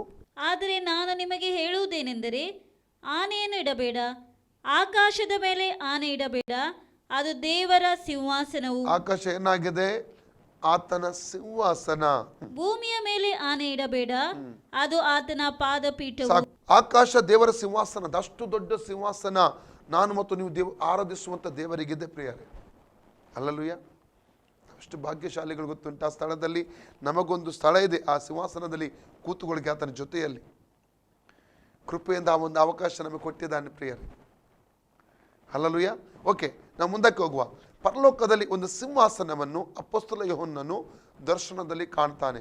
ಮುಂದೆ ಓದಿ 2ನೇ ವಾಕ್ಯ. ಸಿಂಹಾಸನದ ಮೇಲೆ ಒಬ್ಬನು ಕೂತಿದ್ದನು. ಸಾಕು. ಸಿಂಹಾಸನದಲ್ಲಿ ಒಬ್ಬನು ಕೂತಿದ್ದನು. ಆತನು ಯಾರಾಗಿದ್ದಾನೆ? ತಂದೆಯಾದ ದೇವರು. ಆತನು ಯಾರಾಗಿದ್ದಾನೆ? ಯಾಕಂದ್ರೆ 103 ಕೀರ್ತನೆ 19 ವಾಕ್ಯ ಓದಿದ್ದೇವೆ, ಗೊತ್ತಿಲ್ಲ, ಈಗ ಓದಿದ್ದೇವೆ ನಾವೀಗ. ಓದಿ ಪುನಃ ಓದಿ 103 ಕೀರ್ತನೆ 19. ಯೆಹೋವನು ಮೇಲನ ಲೋಕದಲ್ಲಿ ತನ್ನ ಸಿಂಹಾಸನವನ್ನು ಸ್ಥಾಪಿಸಿದ್ದಾನೆ. ಆತನು ಸಮಸ್ತವನ್ನು ಆಳುತ್ತಾನೆ. ಈ ಸಿಂಹಾಸನ ಕೂತಂತ ದೇವರು, ಹಲ್ಲೆಲೂಯಾ, ಆತನು ಸಾಧಾರಣನಲ್ಲ ಪ್ರಿಯರೇ. ಅದನ್ನು ಅಸಾಧಾರಣ ಶಕ್ತಿಯು ಸಾಮರ್ಥ್ಯ ಉಳ್ಳಂತ ದೇವರಾಗಿದ್ದಾನೆ. ನಾವು ಆರಾಧಿಸುವ ಜೀವವುಳ್ಳ ದೇವರು. ನಮ್ಮ ಹಾಗೆ ಆತನಿಗೆ ವ್ಯಕ್ತಿತ್ವ ಇದೆ. ಏಷ್ಯಾ 41:4 ವ್ಯಕ್ತಿತ್ವ ಉಳ್ಳವನು, ಆದಿ ಪುರುಷ ಅಂತ ಆತನಿಗೆ ಹೇಳ್ತದೆ. ಓದಿ ಏಷ್ಯಾ 41:4. ಇದನ್ನೆಲ್ಲ ನಡೆಯಿಸಿ ನೆರವೇರಿಸಿದವನು ಯಾರು? ಆದಿಯಿಂದ ಈಗಿನವರೆಗೂ ತಲತಲಾಂತರಗಳನ್ನು ಬರಮಾಡುವನಾದ ಯೆಹೋವನೆಂಬ ನಾನೇ. ಹೌದು, ಆದಿ ಪುರುಷನು ಅಂತ್ಯಕಾಲದವರ ಸಂಗಡಿಗನು ಆಗಿರುವ ನಾನೊಬ್ಬನೇ. ಅಂದರೆ ಆದಿ ಪುರುಷ ವ್ಯಕ್ತಿತ್ವವುಳ್ಳ ದೇವರು. ನಮ್ಮ ದೇವರು ಯಾರಾಗಿದ್ದಾನೆ? ಅದಕ್ಕೆ ಆದಿಕಾಂಡ 1:26 ಏನು ಹೇಳ್ತದೆ? ತನ್ನ ಸ್ವರೂಪದಲ್ಲಿ ದೇವರು ನಮ್ಮನ್ನು ಉಂಟು ಮಾಡಿದ್ದಾನೆ ಎಂಬುದಾಗಿ. ಆದಿಕಾಂಡ 1:3 ವಾಕ್ಯದಲ್ಲಿ ಓದ್ತೇವೆ, ದೇವರು ಮಾತನಾಡಿದನು. ಜೆನೆಸಿಸ್ 1:3 ಏನಿರ್ತದೆ? ದೇವರು ಮಾತನಾಡಿದನು, ಬೆಳಕಾಗಲಿ. ಅಲ್ಲಲ್ವಿಯ. ಆದಿಕಾಂಡದಲ್ಲಿ 1:26 ನಮ್ಮ ಸ್ವರೂಪದಲ್ಲಿ ಮನುಷ್ಯನನ್ನು ಉಂಟು ಮಾಡೋಣ ದೇವರು ತೀರ್ಮಾನದಲ್ಲಿ ತಗೊಳ್ಳುವುದನ್ನು ನೋಡ್ತೇವೆ. ಆದಿಕಾಂಡ 1:31 ನೋಡ್ತೇವೆ, ದೇವರು ತಾನು ಉಂಟು ಮಾಡಿದೆಲ್ಲವನ್ನು ನೋಡಿದನು. ದೇವರು ನೋಡ್ತಾನೆ, ನಮ್ಮ ಹಾಗೆ ದೇವರು ನೋಡ್ತಾನೆ ಎಂಬುದಾಗಿ ನೋಡ್ತೇವೆ. ಆದಿಕಾಂಡ 2:2 ದೇವರು ವಿಶ್ರಾಂತಿ ಪಡ್ಕೊಂಡನು, ದೇವರು ವಿಶ್ರಾಂತಿ ಪಡ್ಕೊಳ್ತಾನೆ ಎಂಬುದಾಗಿ ನೋಡ್ತೇವೆ. ಆದಿಕಾಂಡ 2:3 ನಾವು ನೋಡ್ತೇವೆ, ದೇವರು ಆಶೀರ್ವಾದ ಮಾಡಿದನೆಂಬುದಾಗಿ. ಲೂಕ 24:53 ಕೂಡ ಯೇಸು ಸ್ವಾಮಿ ಆಶೀರ್ವಾದ ಮಾಡುವಂಥದ್ದನ್ನು ಕಾಣ್ತೇವೆ. ನಾವು ನಮ್ಮ ದೇವರು ಆಶೀರ್ವದಿಸುವಂಥ ದೇವರೆಂಬುದಾಗಿ ಅಲ್ಲಿ ನಾವು ಕಾಣ್ತೇವೆ ಪ್ರಿಯರೇ. 6ನೇದಾಗಿ ಆದಿಕಾಂಡ 6:6 ದೇವರು ಮನುಷ್ಯನನ್ನು ಉಂಟು ಮಾಡಿದ್ದಕ್ಕಾಗಿ ಪಶ್ಚಾತ್ತಾಪ ಪಟ್ಟನೆಂಬುದಾಗಿ ಅಲ್ಲಿ ನಾವು ನೋಡ್ತೇವೆ. ದೇವರು ಪಶ್ಚಾತ್ತಾಪ ಕೂಡ ಪಡುತ್ತಾನೆಂಬುದಾಗಿ ವಾಕ್ಯದ ಆಧಾರದಲ್ಲಿ ನಾವು ತಿಳ್ಕೊಳ್ತೇವೆ. ಕೀರ್ತನೆ ಪುಸ್ತಕ 2ನೇ ಅಧ್ಯಾಯದ 4ನೇ ವಾಕ್ಯದಲ್ಲಿ ದೇವರು ನಗುತ್ತಾನೆ ಎಂಬುದಾಗಿ ಅಲ್ಲಿ ನಾವು ಕಾಣ್ತೇವೆ ಪ್ರಿಯರೇ. ಕೀರ್ತನೆ 34:15 ದೇವರು ಕಟಾಕ್ಷಿಸುತ್ತಾನೆ ಎಂಬುದಾಗಿ ನೋಡ್ತೇವೆ. 9ನೇದಾಗಿ ಕೀರ್ತನೆ 106:40ನೇ ವಾಕ್ಯದಲ್ಲಿ ದೇವರು ಕೋಪಗೊಳ್ಳುತ್ತಾನೆಂಬುದಾಗಿ ನೋಡ್ತೇವೆ. ಹೋಶೇಯ 11:8 ದೇವರು ದುಃಖ ಪಡ್ತಾನೆಂಬುದಾಗಿ ಕೂಡ ನಾವು ಅಲ್ಲಿ ಕಾಣಲಿಕ್ಕೆ ನಮಗೆ ಸಾಧ್ಯವಾಗುತ್ತದೆ ಪ್ರಿಯರೇ. ಅಲ್ಲಲ್ಲಿಯ ಅನೇಕ ವಾಕ್ಯಗಳು ದೇವರ ವ್ಯಕ್ತಿತ್ವದ ಕುರಿತಾಗಿ ಹೇಳಬಹುದು. ಅವನು ಸರ್ವಶಕ್ತನಾಗಿದ್ದಾನೆ. ಯೆರೆಮೀಯ 32:27 ಹೇಳ್ತದೆ, ನರ ಪ್ರಾಣಿಗಳಿಗೆಲ್ಲ ದೇವರು ನನಗೆ ಅಸಾಧ್ಯವಾದದುಂಟು, ಅವನು ಸರ್ವಶಕ್ತನಾದ ದೇವರು. ಆದಿಕಾಂಡ 17:1 ಆತನು ಅವತ್ತು ಅಬ್ರಾಹ್ಮನಿಗೆ ಹೇಳ್ತಾ ಇದ್ದಾನೆ, ನಾನು ಸರ್ವಶಕ್ತನಾದ ದೇವರು, ನನ್ನ ದೃಷ್ಟಿಗೆ ದೋಷವಿಲ್ಲದವ ನಡ್ಕೋ. ಆತನು ಸರ್ವಶಕ್ತನು, ಆತನಿಗೆ ಅಸಾಧ್ಯವಾದುದು ಯಾವುದು ಇಲ್ಲ ಪ್ರಿಯರೇ. ಎರಡನೇದಾಗಿ ಆತನು ಸರ್ವಜ್ಞಾನಿಯಾದ ದೇವರು. ರೋಮ 11:33 ನಾವು ನೋಡ್ತೇವೆ, ಸರ್ವಜ್ಞಾನಿ, ಎಲ್ಲವನ್ನು ಬಲ್ಲಂಥ ದೇವರಾಗಿದ್ದಾನೆ, ಸರ್ವಜ್ಞಾನಿ. ಮೂರನೇದಾಗಿ ಸರ್ವವ್ಯಾಪಿ. 139 ಕೀರ್ತನೆ 7-8 ವಾಕ್ಯದಲ್ಲಿ ಕೂಡ ನೋಡ್ತೇವೆ, ಸರ್ವ ವ್ಯಾಪಿಯಾದ, ಎಲ್ಲ ಕಡೆ ವ್ಯಾಪಿಸಿದ. ಯೆರೆಮೀಯ 23-24 ವಾಕ್ಯವನ್ನು ಓದುವಾಗಲೂ ಎಲ್ಲವನ್ನು ಬಿಡಿಸಿದ ಹಾಗೆ ನೋಡಲಿಕ್ಕೆ ಶಕ್ತನಿರುವಂಥ ಆ ದೇವರಾಗಿದ್ದಾನೆ ಪ್ರಿಯರೇ. ಅವನ ಆತ್ಮಸ್ವರೂಪನು. ಯೋಹನ್ನ 4:23-24 ವಾಕ್ಯದ ನೋಡ್ತೇವೆ, ಅದನ್ನು ಆತ್ಮ ಸ್ವರೂಪನಾದಂಥ ದೇವರು. ಮಾತ್ರವಲ್ಲ, ಆದಿಕಾಂಡ 21:33 ಹೇಳ್ತದೆ, ನಿತ್ಯ ನಿತ್ಯಕ್ಕೂ ಜೀವಿಸುವಂಥ ದೇವರೆಂಬುದಾಗಿ ಅಲ್ಲಿ ನಾವು ಕಾಣ್ತಾ ಇದ್ದೇವೆ ಪ್ರಿಯರೇ. ಅದು ಮಾತ್ರವಲ್ಲದೆ ಆತ ನಮಗೋಸ್ಕರ ಚಿಂತಿಸ್ತಾನೆಂಬುದಾಗಿ ಕೂಡ ಯೆರೆಮೀಯ 29:11, 1 ಪೇತ್ರ 5:7 ವಾಕ್ಯದಲ್ಲಿ ಕೂಡ ಅಲ್ಲಿ ನಾವು ನೋಡ್ತೇವೆ. ನಮ್ಮನ್ನು ಆತನು ಪ್ರೀತಿ ಮಾಡ್ತಾನೆಂಬುದಾಗಿ ಯೋಹನ್ನ 3:16 1 ಯೋಹನ್ನ 3:16 ಅಥವಾ 1 ಯೋಹನ್ನ 4:8 ನೋಡ್ತೇವೆ. ನಮ್ಮನ್ನು ಪ್ರೀತಿ ಮಾಡುವಂಥ ದೇವರೆಂಬುದಾಗಿ ಕೂಡ ನಾವಲ್ಲಿ ಕಾಣ್ತೇವೆ ಪ್ರಿಯರೇ. ಅಲ್ಲಲ್ಲಿಯ ಅನೇಕ ದೈವಿಕವಾದ ಗುಣಗಳನ್ನು ಅಲ್ಲಿ ಕಾಣ್ತೇವೆ. ವ್ಯಕ್ತಿತ್ವವನ್ನು ಸೂಚಿಸುವಂಥ ಗುಣ ಸ್ವಭಾವಗಳನ್ನು ನೋಡ್ತೇವೆ. ಆತನು ಕೂತತನು ಒಬ್ಬ ಪ್ರಧಾನಮಂತ್ರಿಯೋ, ಈ ಲೋಕದಲ್ಲಿರುವಂಥ ಒಬ್ಬ ರಾಷ್ಟ್ರಪತಿಯೋ ಅಥವಾ ಒಬ್ಬ MP MLA ಅಲ್ಲ. ಅಲ್ಲಿ ಕೂತ್ಕೊಂಡವನು ಮಹಾಪರಿಶುದ್ಧನಾದಂಥ, ಅಲ್ಲಿ ಸಕಲದಲ್ಲಿ ಅಧಿಕಾರವುಳ್ಳ ದೇವರಾಗಿದ್ದಾನೆ. ಆತನು ಮಹಾಪರಿಶುದ್ಧನು. ಹಬಕ್ಕೂಕ 1:13 ಹೇಳ್ತದೆ, ಕೇಡನ್ನು ನೋಡಲಾರದಷ್ಟು ಅತೀ ಪವಿತ್ರ ದೃಷ್ಟಿಯುಳ್ಳವನೆಂಬುದಾಗಿ ಅಲ್ಲಿ ನಾವು ಕಾಣ್ತೇವೆ ಪ್ರಿಯರೇ. ಹಾಗಾದರೆ ಆ ಸಿಂಹಾಸನದಲ್ಲಿ ಕೂತ್ಕೊಂಡ ದೇವಾದಿ ದೇವನ ಬಗ್ಗೆ ನಾವಲ್ಲಿ ಕಾಣ್ತೇವೆ ಪ್ರಿಯರೇ. ಒಬ್ಬ ಆತನು ಕೂತ್ಕೊಂಡಿದ್ದಾನೆ. ಅವನು ಹೇಗೆ ಕಾಣ್ತಾನೆ? ಪದ್ಮರಾಗ, ಸೂರ್ಯಕಾಂತ ಮಣಿಗಳಂತೆ. ಹೌದಾ? ಓದಿ 4:2. ಕೂತಿದ್ದವನು ಕಣ್ಣಿಗೆ ಸೂರ್ಯಕಾಂತ ಪದ್ಮರಾಗ ಮಣಿಗಳಂತೆ ಕಾಣುತ್ತಿದ್ದನು. ಹೇಗೆ ಕಾಣ್ತಾ ಇದ್ದಂತೆ ಆತನ ಕಣ್ಣಿಗೆ? ಸೂರ್ಯಕಾಂತ, ಪದ್ಮರಾಗ. ಪದ್ಮರಾಗ ಅಂದರೆ ಕೆಂಪು ಬಣ್ಣ, ಸೂರ್ಯಕಾಂತ ಎಂದರೆ ಪ್ರಕಾಶವನ್ನು ಸೂಚಿಸುವಂಥದ್ದು, ಪ್ರಕಾಶ ಉಳ್ಳದ್ದು ಎಂಬುದಾಗಿ. ಅಂದರೆ ಅವನಿಗೆ ದೇವರ ಸ್ವರೂಪವನ್ನು ಕಾಣಲಿಕ್ಕೆ ಆಗ್ತಾ ಇಲ್ಲ. ಆ ರೀತಿ ಹೊಳಪಿನಲ್ಲಿ ಹೊಳೆಯುವಂಥ ದೇವಾದಿ ದೇವನನ್ನು ವ್ಯಕ್ತಿತ್ವದಲ್ಲಿ ಕಾಣ್ತಾ ಇದ್ದಾನೆ ದರ್ಶನದಲ್ಲಿ. ಯಾರು? ಅಪೊಸ್ತಲ ಯೋಹನ್ನ ಪ್ರಿಯರೇ. ಆ್ಯಕ್ಚುಲಿ ವಿಮೋಚನ ಕಾಂಡ 33ನೇ ಅಧ್ಯಾಯ 17ರಿಂದ 23 ವಾಕ್ಯ ಓದಿಕೊಳ್ಳೋಣ. ಮೋಶೆಗೊಂದು ಬಯಕೆ ಬಂತು. ಏನು ಗೊತ್ತುಂಟ? ದೇವರ ಮಹಿಮೆಯನ್ನು ಕಾಣಬೇಕೆಂಬುದಾಗಿ. ಅದಕ್ಕೆ ದೇವರು ಏನು ಉತ್ತರ ಕೊಡ್ತಾನೆ ಎಂಬುದಾಗಿ ನೋಡುವ. ವಿಮೋಚನ ಕಾಂಡ 33 17ರಿಂದ 23. ಯೆಹೋವನು ಮೋಶೆಗೆ, ನಿನಗೆ ನನ್ನ ಅನುಗ್ರಹ ದೊರಕಿದ್ದರಿಂದಲೂ ನಾನು ನಿನ್ನ ಹೆಸರನ್ನು ಗೊತ್ತು ಮಾಡಿದ್ದರಿಂದಲೂ ನಿನಗೋಸ್ಕರ ಈ ಕಾರ್ಯವನ್ನು ಮಾಡುವೆನು ಎಂದು ಹೇಳಿದನು. ಅದಕ್ಕೆ ಮೋಶೆ, ನಿನ್ನ ಮಹಿಮೆಯನ್ನು ದಯಮಾಡಿ ನನಗೆ ತೋರಿಸು ಎಂದು ಕೇಳಲಾಗಿ, ಆತನು, ನನ್ನ ಸರ್ವೋತ್ತಮತ್ವವನ್ನು ನಿನ್ನೆದುರಾಗಿ ದಾಟು ಹೋಗುವಂತೆ ಮಾಡುವೆನು.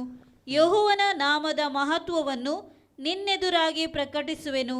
ಯಾವನ ಮೇಲೆ ದಯೆ ಇಡುವೆನೋ ಅವನ ಮೇಲೆ ದಯೆ ಇಡುವೆನು, ಯಾರನ್ನು ಕರುಣಿಸುವೆನೋ ಅವರನ್ನು ಕರುಣಿಸುವೆನು ಅಂದನು. ಆದರೆ ಆತನು ಅವನಿಗೆ, ನೀನು ನನ್ನ ಮುಖವನ್ನು ನೋಡುವುದಕ್ಕಾಗದು, ಮನುಷ್ಯರಲ್ಲಿ ಯಾವನು ನನ್ನನ್ನು ನೋಡಿ ಜೀವಿಸಲಾರನು ಎಂದು ಹೇಳಿದನು. ಮತ್ತು ಯೆಹೋವನು ಅವನಿಗೆ, ಇಲ್ಲಿ ನನ್ನ ಸಮೀಪದಲ್ಲೇ ಒಂದು ಸ್ಥಳವಿದೆ, ನೀನು ಈ ಬಂಡಿಯ ಮೇಲೆ ನಿಂತಿರಬೇಕು. ನನ್ನ ಪ್ರಭಾವವು ನಿನ್ನೆದುರಾಗಿ ದಾಟಿ ಹೋಗುವ ಕಾಲದಲ್ಲಿ ನಾನು ಈ ಬಂಡೆಯ ಸಂದಿನಲ್ಲಿ ನಿನ್ನನ್ನು ಇರಿಸಿ ನಿನ್ನ ಮುಂದೆ ದಾಟಿ ಹೋಗುವ ತನಕ ನಿನ್ನ ಮೇಲೆ ಕೈ ಮುಚ್ಚುವೆನು. ತರುವಾಯ ನಾನು ಕೈ ತೆಗೆದಾಗ ನೀನು ನನ್ನ ಹಿಂಭಾಗವನ್ನು ನೋಡುವೆಯೇ ಹೊರತು ನನ್ನ ಮುಖವು ನಿನಗೆ ಕಾಣಿಸುವುದಿಲ್ಲ ಎಂದು ಹೇಳಿದನು. ಇಲ್ಲಿ ನಾವು ನೋಡ್ತೇವೆ ಪ್ರಿಯರೇ, ನನ್ನ ಮುಖವನ್ನು ನೋಡಿದವನು ಯಾವನ್ನೂ ಜೀವಂತವಾಗಿ ಇರಲ್ಲ ಎಂಬುದಾಗಿ ದೇವರ ಆತನಿಗೆ ಹೇಳ್ತಾ ಇರುವುದನ್ನು ಕಾಣ್ತೇವೆ. ಅದಕ್ಕಾಗಿ ದೇವರ ಒಂದು ಸ್ವರೂಪವು ಆತನಿಗೆ ಕಾಣ್ತಾ ಇಲ್ಲ. ಆತನಿಗೆ ಅದನ್ನು ವಿವರಿಸಲಿಕ್ಕೆ ಆಗ್ತಾ ಇಲ್ಲ. ಅಲ್ಲಿ ಕೂತಿದ್ದವನು ಪದ್ಮರಾಗ ಸೂರ್ಯಕಾಂತ ಮಣಿಗಳ ಹಾಗೆ ಪ್ರಕಾಶಿಸುತ್ತಿರುವುದನ್ನು ಆತನು ಕಾಣ್ತಾ ಇದ್ದಾನೆ. ಪ್ರಕಟಣೆ 10:1 ಒಂದು ವಾಕ್ಯ ಓದುವ. ಪ್ರಕಟಣೆ 10:1. ತರುವಾಯ ಬಲಿಷ್ಠನಾದ ಮತ್ತೊಬ್ಬ ದೇವದೂತನು ಪರಲೋಕದಿಂದ ಇಳಿದು ಬರುವುದನ್ನು ಕಂಡೆನು. ಅವನು ಮೇಘವನ್ನು ಧರಿಸಿಕೊಂಡಿದ್ದನು. ಅವನ ತಲೆಯ ಮೇಲೆ ಮುಗಿಲು ಬಿಲ್ಲು ಇತ್ತು. ಅವನ ಮುಖವು ಸೂರ್ಯನೋಪಾದಿಯಲ್ಲಿತ್ತು. ಪ್ರಕಾಶಿಸುವಂತ ಸೂರ್ಯನೋಪಾದಿಯಲ್ಲಿರುವಂತ ಮುಖವನ್ನು ನೋಡ್ತೇವೆ. ಪ್ರಕಟಣೆ 1:16 ಓದಿ. ರೆವಲ್ಯೂಷನ್ 1:16. ಯೇಸುವಿನ ಮುಖ ಪುನರ್ಸನ ಹೊಂದಿದ ಮಹಿಮಾ ಸ್ವರೂಪನಾದ ಯೇಸುವಿನ ಮುಖ ಹೇಗೆ ಪ್ರಕಾಶಿಸುತ್ತಿತ್ತು? ಆತನ ಬಲಗೈಯಲ್ಲಿ 7 ನಕ್ಷತ್ರಗಳಿದ್ದವು. ಆತನ ಬಾಯೊಳಗಿಂದ ಹದವಾದ ಇಬ್ಬಾಯಿ ಕತ್ತಿಯು ಹೊರಡುತ್ತಿತ್ತು.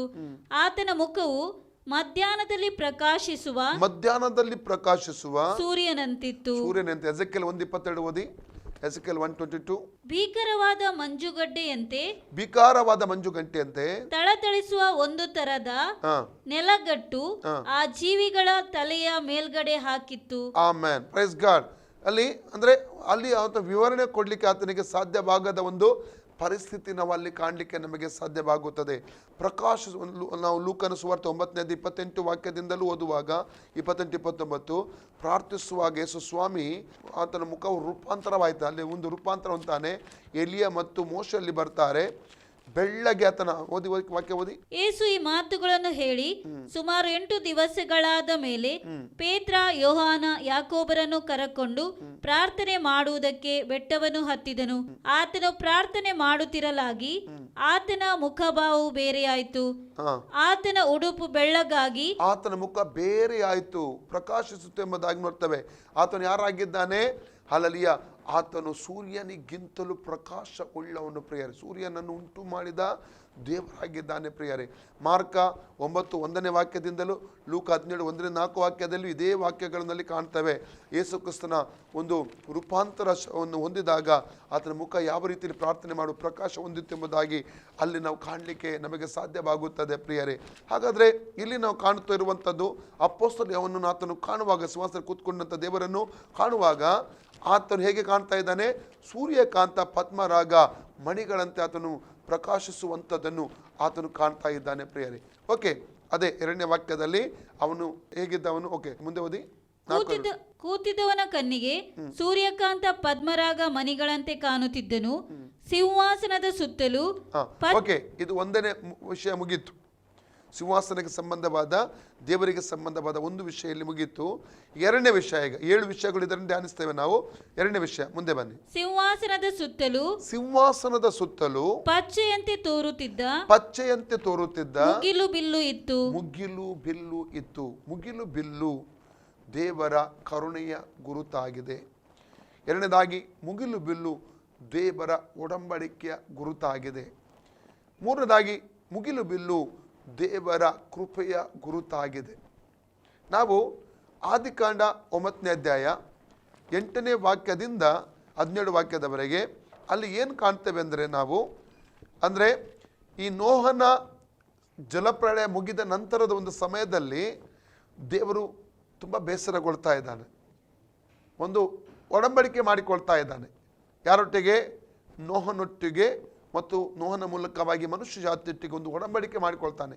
ಇನ್ನು ಮುಂದೆ ಭೂಲೋಕವನ್ನು ನಾಶ ಮಾಡುವಂತಹ ಒಂದು ಜಲಪ್ರಳಯ ನಾನು ಬರಮಾಡುವುದೇ ಇಲ್ಲ ಎಂಬುದಾಗಿ ಓದಿ.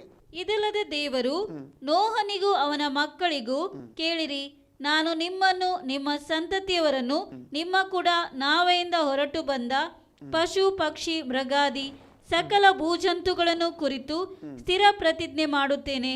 ಆ ಪ್ರತಿಜ್ಞೆ ಯಾವುದೆಂದರೆ, ಇನ್ನು ಮೇಲೆ ಎಲ್ಲಾ ಪ್ರಾಣಿಗಳು ಪ್ರಳಯದಿಂದ ನಾಶವಾಗುವುದಿಲ್ಲ. ಇನ್ನು ಮುಂದೆ ಭೂಮಿಯನ್ನು ಹಾಳು ಮಾಡುವ ಪ್ರಳಯವು ಬರುವುದೇ ಇಲ್ಲ ಎಂದು ಹೇಳಿದನು. ದೇವರು ಮತ್ತು ಹೇಳಿದ್ದೇನೆಂದರೆ, ನಾನು ನಿಮ್ಮನ್ನು ನಿಮ್ಮ ಸಂಗಡ ಇರುವ ಸಮಸ್ತ ಜೀವರಾಶಿಗಳನ್ನು ಕುರಿತು ಎಲ್ಲ ತಲಾಂತರಗಳಲ್ಲಿಯೂ ಮಾಡುವ ಈ ಪ್ರತಿಜ್ಞೆಗೆ ಮೇಘಗಳಲ್ಲಿ ನಾನಿಟ್ಟಿರುವ ಮುಗಿಲು ಬಿಲ್ಲೆ ಗುರುತಾಗಿರುವುದು. ನನಗೂ ಭೂಪ್ರಾಣಿಗಳಿಗೂ ಆದ ಒಡಂಬಡಿಕೆಗೆ ಇದೇ ಗುರುತಾಗಿರಲಿ. ನಾನು ಭೂಲೋಕದ ಮೇಲೆ ಮೇಘಗಳನ್ನು ಕವಿಸುವಾಗ ಆ ಬಿಲ್ಲು ಮೇಘಗಳಲ್ಲಿ ಕಂಡುಬರುವುದು. ಆಗ ನಾನು ನಿಮ್ಮನ್ನು ಎಲ್ಲ ಜೀವರಾಶಿಗಳನ್ನು ಕುರಿತು ಮಾಡಿದ ಪ್ರತಿಜ್ಞೆಯನ್ನು ಜ್ಞಾಪಕ ಮಾಡಿಕೊಳ್ಳುವೆನು. ಇನ್ನು ಮುಂದೆ ನೀರು ಹೆಚ್ಚಿ ಎಲ್ಲ ಭೂಪ್ರಾಣಿಗಳನ್ನು ಹಾಳು ಮಾಡುವ ಪ್ರಳಯವಾಗುವುದಿಲ್ಲ. ಆ ಬಿಲ್ಲು ಮೇಘಗಳಲ್ಲಿ ಕಾಣಿಸುವಾಗ ನಾನು ಅದನ್ನು ನೋಡಿ ದೇವರಾದ ನನಗೂ ಭೂಮಿಯ ಮೇಲಿರುವ ಎಲ್ಲ ಜೀವಜಂತುಗಳಿಗೂ ಆದ ಶಾಶ್ವತವಾದ ಒಡಂಬಡಿಕೆಯನ್ನು ಜ್ಞಾಪಕ ಮಾಡಿಕೊಳ್ಳುವೆನು ಅಂದನು. ಮತ್ತು ದೇವರು ನೋಹನಿಗೆ, ನನಗೂ ಎಲ್ಲ ಭೂಜೀವಿಗಳಿಗೂ ಆದ ಒಡಂಬಡಿಕೆಗೆ ಇದೇ ಗುರುತು ಎಂದು ಹೇಳಿದನು.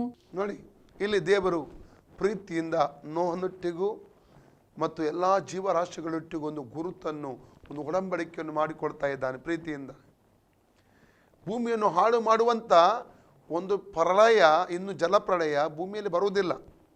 ಇಡೀ ಭೂಮಿಯನ್ನು ನಾಶ ಮಾಡುವಂಥ ಒಂದು ಜಲಪ್ರಳಯ ಇನ್ನು ಮುಂದೆ ಬರುವುದಿಲ್ಲ. ಇದಕ್ಕೆ ಏನು ಸಾಕ್ಷಿ ಅಂತೆ? ಆಕಾಶದಲ್ಲಿ ಉಂಟಾಗುವಂಥ ಮುಗಿಲು ಬಿಲ್ಲು. ಆ ಮುಗಿಲು ಬಿಲ್ಲನ್ನು ನೋಡುವಾಗ ದೇವರು ತನ್ನ ಒಡಂಬಡಿಕೆ ನೆನಪು ಮಾಡ್ತಾನಂತೆ. ಹಾಗಾದರೆ ಈ ಮುಗಿಲು ಬಿಲ್ ಏನು ಸೂಚಿಸ್ತದೆ? ದೇವರ ಮನುಷ್ಯನೊಟ್ಟಿಗೆ ಇರುವಂಥ ಒಡಂಬಡಿಕೆಯನ್ನು ಸೂಚಿಸ್ತಾ ಇದೆ ಪ್ರಿಯರೇ. ಪ್ರೀತಿಯ ಒಡಂಬಡಿಕೆಯನ್ನು ಸೂಚಿಸ್ತಾ ಇದೆ. ದೇವರ ಮನುಷ್ಯನೊಟ್ಟಿಗಿರುವಂಥ ಕರುಣೆಯನ್ನು, ಕೃಪೆಯನ್ನು ಸೂಚಿಸುವಂಥದ್ದಾಗಿದೆ ಈ ಮುಗಿಲು ಬಿಲ್ಲು ಪ್ರಿಯರೇ. ಅದಕ್ಕೆ ಸಿಂಹಾಸನ ಸುತ್ತಲೂ ಪಚ್ಚೆ ಅಂತಿರುವ ಮುಗಿಲು ಬಿಲ್ಲು ಅದಿದೆ. ಈ ಮುಗಿಲು ಬಿಲ್ಲು ನೋಡುವಾಗ ಆತನು ಕರುಣೆಯೇ ತೋರಿಸುತ್ತಾನೆ, ದಯೆ ತೋರಿಸುತ್ತಾನೆ ನಮ್ಮ ಮೇಲೆ, ಮನುಷ್ಯನ ಮೇಲೆ. ಆತನು ತನ್ನ ಒಡಂಬಡಿಕೆಯನ್ನು ಆತ ನೆನಪು ಮಾಡಿಕೊಡ್ತಾನೆ ಪ್ರಿಯರೇ. ಬನ್ನಿರಿ, 7 ವಿಷಯಗಳಲ್ಲಿ 2 ವಿಷಯ ನಾವು ಮುಗಿಸಿದ್ದೇವೆ. 3ನೇ ವಿಷಯ ನಾಳೆ ದಿವಸ ನಾವು ಧ್ಯಾನ ಮಾಡಲಿಕ್ಕೆ ಹೋಗುತ್ತೇವೆ. 24 ಹಿರಿಯರು ಯಾರು, ಅದರ ನಂತರ ಇವರು ಕೂತ್ಕೊಂಡ 24 ಸಿಂಹಾಸನಗಳು, ಬಿಳಿ ವಸ್ತ್ರ ತೊಟ್ಟುಕೊಂಡಿದ್ದಾರೆ, ತಲೆಗೆ 24 ಕಿರೀಟಗಳನ್ನು ಧರಿಸಿಕೊಂಡಿದ್ದಾರೆ. ಇವರು ಯಾರು, ಏನು ಎಂಬುದಾಗಿ ನಾಳೆ ದಿವಸದಲ್ಲಿ ದೇವರ ಸ್ಪಷ್ಟವಾದ ವಾಕ್ಯದ ಆಧಾರದಲ್ಲಿ ನಾವು ಕಲಿತುಕೊಳ್ಳಿಕ್ಕೆ ಹೋಗುತ್ತೇವೆ. ಬನ್ನಿರಿ, ನಾವು ನಮ್ಮ ಕಣ್ಣು ಮುಚ್ಚಿಕೊಂಡು ನಾವು ಪ್ರಾರ್ಥನೆ ಮಾಡೋಣ. ಇವತ್ತು ನಮ್ಮ ಸಮಯ ಮುಗಿದಿದೆ, ಪ್ರಾರ್ಥಿಸೋಣ. ಪ್ರೀತಿ ಸ್ವರೂಪನಾದ ನಮ್ಮ ಪರಲೋಕ ತಂದೆಯೇ, ಯೇಸು ಕ್ರಿಸ್ತನ ಪರಿಶುದ್ಧ ನಾಮದಲ್ಲಿ ಪರಿಶುದ್ಧಾತ್ಮನ ಸಹಾಯದೊಂದಿಗೆ ನಿನ್ನ ಪಾದಕ್ಕೆ ನಾವು ಬಂದಿದ್ದೇವೆ ಸ್ವಾಮಿ. ಕರ್ತನೆ, ಒಳ್ಳೆಯ ಸಮಯಕ್ಕಾಗಿ ಸ್ತೋತ್ರ ಕರ್ತನೆ. ಈ ವಾರ್ತೆ ಕೇಳುವಂಥ ಒಬ್ಬೊಬ್ಬರ ಜೀವಿತದಲ್ಲಿ ಬೇಕಾದ ಬಿಡುಗಡೆಯನ್ನು ಅನುಗ್ರಹಿಸಿಕೊಡಪ್ಪ. ಯಾರೊಬ್ಬರು ನಾಶವಾಗಿ ಹೋಗಬಾರದಪ್ಪ. ಯಾರಾದರೂ ರಕ್ಷಣೆ ಹೊಂದದವರು ಇದ್ದರೆ, ತಂದೆ ಮಗ ಪವಿತ್ರಾತ್ಮನ ಹೆಸರಲ್ಲಿ ನೀರಲ್ಲಿ ಮುಳುಗಿ ದೀಕ್ಷೆ ತೆಗೆದುಕೊಳ್ಳದೆ ಇರುವರು ಯಾರಾದರೂ ಇರುವುದಾಗಿದ್ದಲ್ಲಿ ಅವ್ರ ಜೀವಿತದಲ್ಲಿ ಒಂದು ಸರಿಯಾದ ತೀರ್ಮಾನ ತೆಗೆದುಕೊಂಡು ನೀನು ಅಂಗೀಕರಿಸಿ ಅವ್ರ ದೀಕ್ಷಾಕ್ಕಾಗಿ ಮುಂದೆ ಬರುವ ಹಾಗೆ ಮತ್ತು ಬರೋಣಕ್ಕೆ ಸಿದ್ಧವಾಗುವ ಹಾಗೆ ನೀನು ತನ್ನ ಸಹಾಯ ಮಾಡಬೇಕೆಂಬುದಾಗಿ ಕರ್ತನೆ ನಿನ್ನಲ್ಲಿ ನಾವು ಕೇಳಿಕೊಡ್ತಾ ಇದ್ದೇವೆ ರಾಜ. ಅಪ್ಪ, ನೀನು ಎಷ್ಟು ಪ್ರೀತಿಯುಳ್ಳವನು ಕರುಣೆಯುಳ್ಳವನಾಗಿದ್ದಿ. ಆ ಸಿಂಹಾಸನದಲ್ಲಿ ಜಯ ಹೊಂದಿದವನಿಗೆ ಕೂತ್ಕೊಳ್ಳುವಂತ ಒಂದು ಅವಕಾಶವನ್ನು ಕೊಟ್ಟಿರುವುದಕ್ಕಾಗಿ ಸ್ತೋತ್ರಪ್ಪ. ಈ ಲೋಕದಲ್ಲಿ ನಾವೆಲ್ಲ ರಕ್ಷಣೆ ಹೊಂದಿದವರ ಮಕ್ಕಳು ಜಯಶಾಲಿಗಳಾಗಿ ಜೀವಿಸುವಕ್ಕೆ ಬೇಕಾದಂಥ ಕೃಪೆ ಬಲವನ್ನು ಅನುಗ್ರಹಿಸಪ್ಪ. ಯಾಕಂದರೆ ಆ ಸಿಂಹಾಸನ ನಾವೆಲ್ಲ ಕೂತ್ಕೊಳ್ಬೇಕಪ್ಪ ನಿನ್ನ ಜೊತೆಯಲ್ಲಿ. ಆ ಒಂದು ಅವಕಾಶ ಕೊಟ್ಟಿದ್ದ ಕೃಪೆ ಕೊಟ್ಟಿದ್ದಕ್ಕೆ ಸ್ತೋತ್ರ ಕರ್ತನೆ. ಎಲ್ಲ ಮಹಿಮೆ ನಿನಗೆ ಸಲ್ಲಿಸ್ತೇವೆ. ಎಲ್ಲರೂ ಬಲಪಡಿಸು, ದೃಢಪಡಿಸು. ಯೇಸುವಿನ ಹೆಸರಿನಲ್ಲಿ ಬೇಡಿ ಹೊಂದಿದ್ದೇವೆ ನಮ್ಮ ತಂದೆ ಆದೇವರೇ, amen. Praise the Lord. God bless you all.